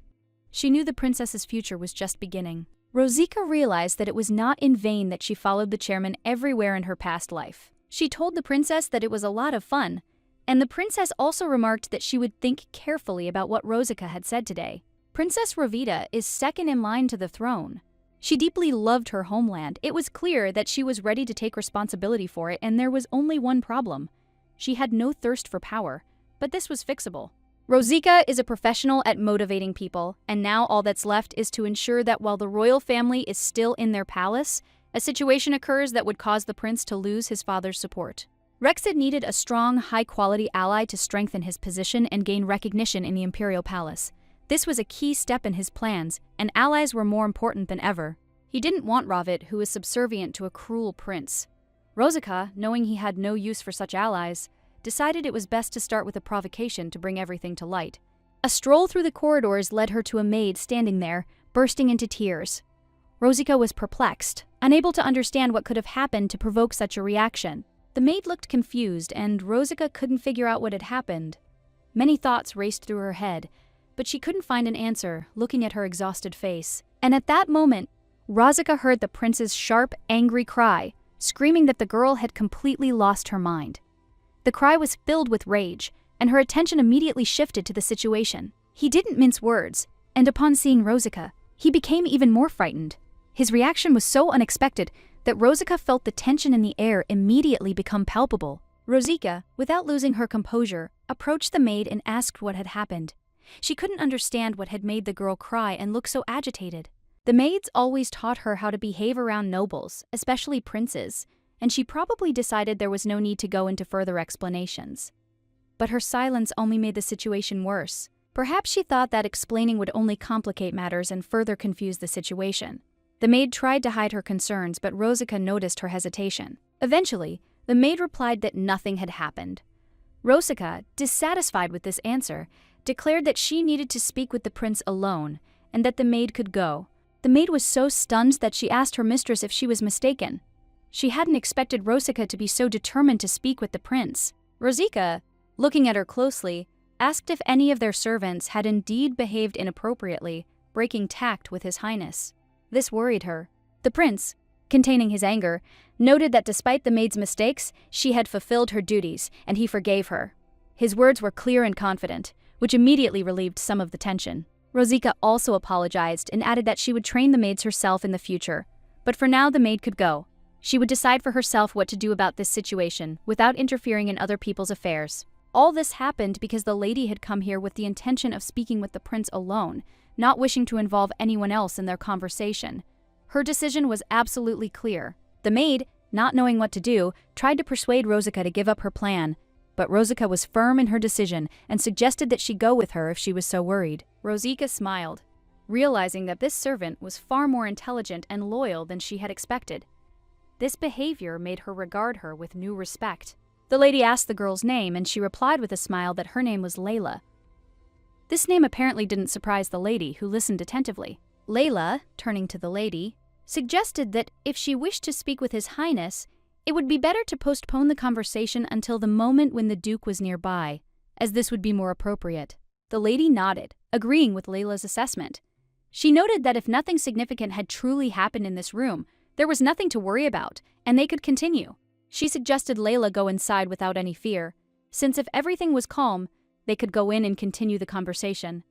This decision seemed quite logical and correct. The prince, noticing how Layla was acting in his room, couldn't resist asking what she had to say that was so important. He was surprised by her decisiveness and actions. Rosika chuckled, noting that it would be a bit awkward if anyone noticed them. She was already getting annoyed at having to resort to formality when she could have been more frank with the prince. The prince was completely confused and couldn't understand what she meant. He hadn't expected such a frank approach and was at a loss how to respond to her words. Rosika, noticing his confusion, asked if she really should repeat her sentence. In her opinion, the prince clearly wanted her to remain silent, even though she hadn't intended to. She advised the prince not to worry about his perception issues. They were his problem, not hers. He became very angry, but Rosika remained calm, oblivious to his anger. The girl couldn't contain her emotions and called the prince a bastard, explaining that people like him, with such thoughts and behavior, are real problems for society. Rosika continued that if the prince couldn't think straight, he'd better get out of the way and not interfere. Her words were direct and unvarnished, which clearly angered him even more. The prince shouted in a rage that she was behaving this way because she didn't understand who he really was. He was sure she would suffer consequences for such behavior. He argued that the Duke would likely tolerate any of her antics and might even justify her actions, which only added to his confidence in his right to power. Rosika, ignoring his words, asked what business it was of his. It was just the two of them in the room, and she didn't care what he thought or what he might tell the Duke. Rosika noted with a hint of mockery that she was apparently perceived as a kind and naive lady who couldn't even catch a bug, or as a troublemaker who hadn't yet learned to exercise restraint. Rosika was so kind as to invite this wild man in. She treated him as a guest, which meant he had to behave decently now that he was here.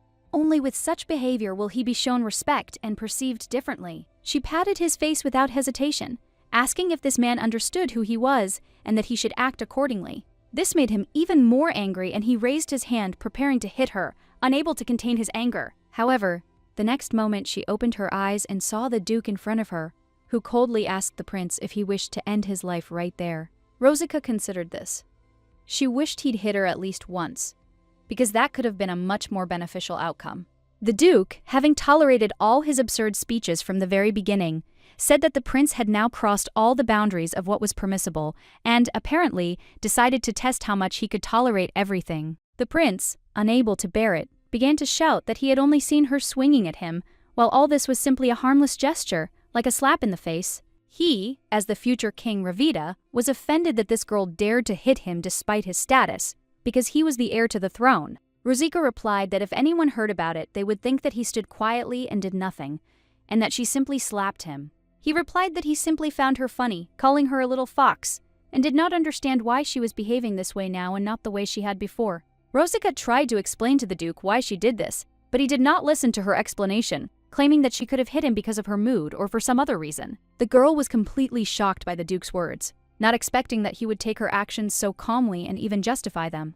The Duke said that if she had struck the prince, he should have accepted it and taken the blow without making a scene or making any claims. The prince asked if they really thought he would just turn a blind eye to this and not actually avenge the insult. The Duke, with obvious interest, asked again whether the prince was seriously threatening now and what he was going to do about it if he still had the courage. Rexit was curious, but at the same time sad that he would not be able to find out how it would end if the prince did nothing while he was still alive. Rosika tried to stop the Duke as he began pulling something out of his jacket. She couldn't figure out what he was about to do and immediately sensed the situation was becoming dangerous. She decided to ask him, should she really just stand by and watch him abuse his maid?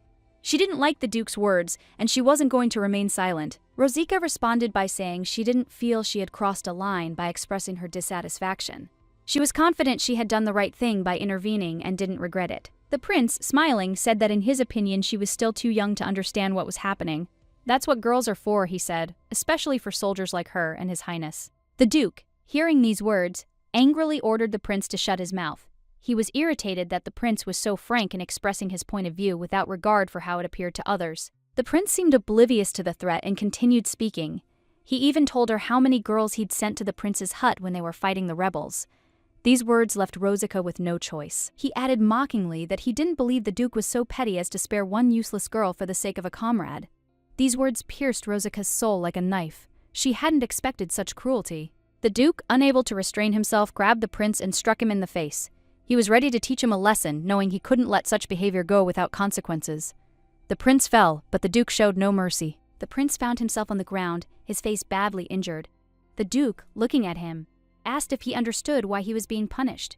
His gaze was hard, and his words were just as harsh. The Duke, having spoken these words, continued his actions. He pulled a dagger from his jacket, determined to see the matter through. Rosika watched the proceedings covertly, hoping that it would end without further casualties. This time, the Duke was determined to achieve symmetry. He intended to cut the prince on the other side, further disfiguring his face. His eyes burned with anger, and he was determined. Rosika couldn't remain silent any longer. She cried out, begging the Duke to stop these cruel actions. She couldn't understand why he continued to mock the prince, even though things had already gone too far. When the prince tried to rise, he noticed 2 of his teeth had fallen out. It was a moment that stunned him.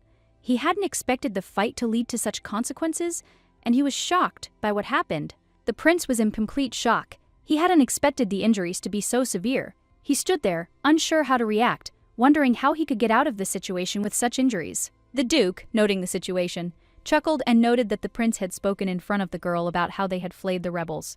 These words were cold and cynical, like the Duke himself, who felt not the slightest regret.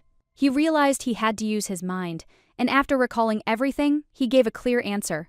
His answer was clear and decisive, his thoughts were clear, and he explained it immediately. The Duke began asking if he had touched any of the women sent to him. He noted that he had sent several women to him for an answer. The Duke demanded an explanation for what he had done to the women. He warned that if the man remained silent, the consequences next time could be very serious. Rosika was confused. She couldn't understand why the Duke was starting the conversation with such a strange accent and asking such questions. It seemed absurd to her. She thought that now was not the time to delve into such trifles, and decided that it was better to focus on more important things, ignoring the Duke's words. However, the Duke persisted, declaring that it mattered to him and asking for her answer. Rosika felt she couldn't avoid this conversation. The prince was beside himself with rage. He declared that the Duke was only bragging about failing to take advantage of his opportunity, despite everything being handed to him on a silver platter. In response, the prince said that the man seemed to have never recovered and was unable to move, even after everything had been offered him. The rage in his voice was evident. Apparently, there was only one path left for Rosica to resolve everything. She decided to intervene and try to resolve the situation, despite its complexity. She said that if he puts a woman on the same level as things and continues to behave that way, then he is not only rude, but also a truly stupid person. The prince asked what she meant, and Rosica responded by asking if the thing hanging between his legs even worked. The question was direct and bold. The prince became furious again, not understanding what she was trying to say. He asked what she meant by the question, still trying to discern her intentions. Rosica explained that men like him, who can only talk, have one thing in common. They are powerless, unable to fulfill their responsibilities, and looking for excuses. She called him a piece of trash who, despite his insignificance, tries to show off as if he has something incredible, which in fact he doesn't. It was more of a self-protective instinct, although she hadn't intended to delve into his problems initially, but apparently it caught her attention and she felt some curiosity. She expressed the idea that women avoided him because he was impotent. After that, she told the Duke outright that Prince Ravita had, in fact, been impotent his entire life. The prince couldn't stand it any longer and started shouting that it was a lie and that he could prove it wasn't true. Rosica ran up to the Duke and declared that he seemed to have completely lost his mind. The Duke only confirmed her words, noting that this man seemed to have truly gone mad and did not understand how he could have done such a thing right here, in front of everyone. The prince cried out that she'd started it, but Rosica calmly replied that, judging by his reaction, she was probably right. This clearly offended him, and he couldn't hide his displeasure. In fact, Rosica was certain that Ravita's heir was impotent. She wondered what interesting story she could share with the northern aristocrats who would be visiting. She thought that there was nothing funnier than this situation, and it would be amusing to tell them what a ridiculous and weak man stood in the way of the throne. For members of the royal family, talk about their sexual functions, whether true or not, has always been an Achilles heel, a weak spot they try to hide. Therefore, Rosica was certain that the Harams would probably not take any risks, and would do their utmost to avoid such topics. She challenged the prince to a debate with her. She bet one vote that his apparatus wasn't working, and if it turned out to be okay, she promised to apologize to him. She asked him to kneel. The prince, not understanding why she wanted to do this, asked what the point of him kneeling before her was. The princess asked what exactly he would receive if she knelt before him.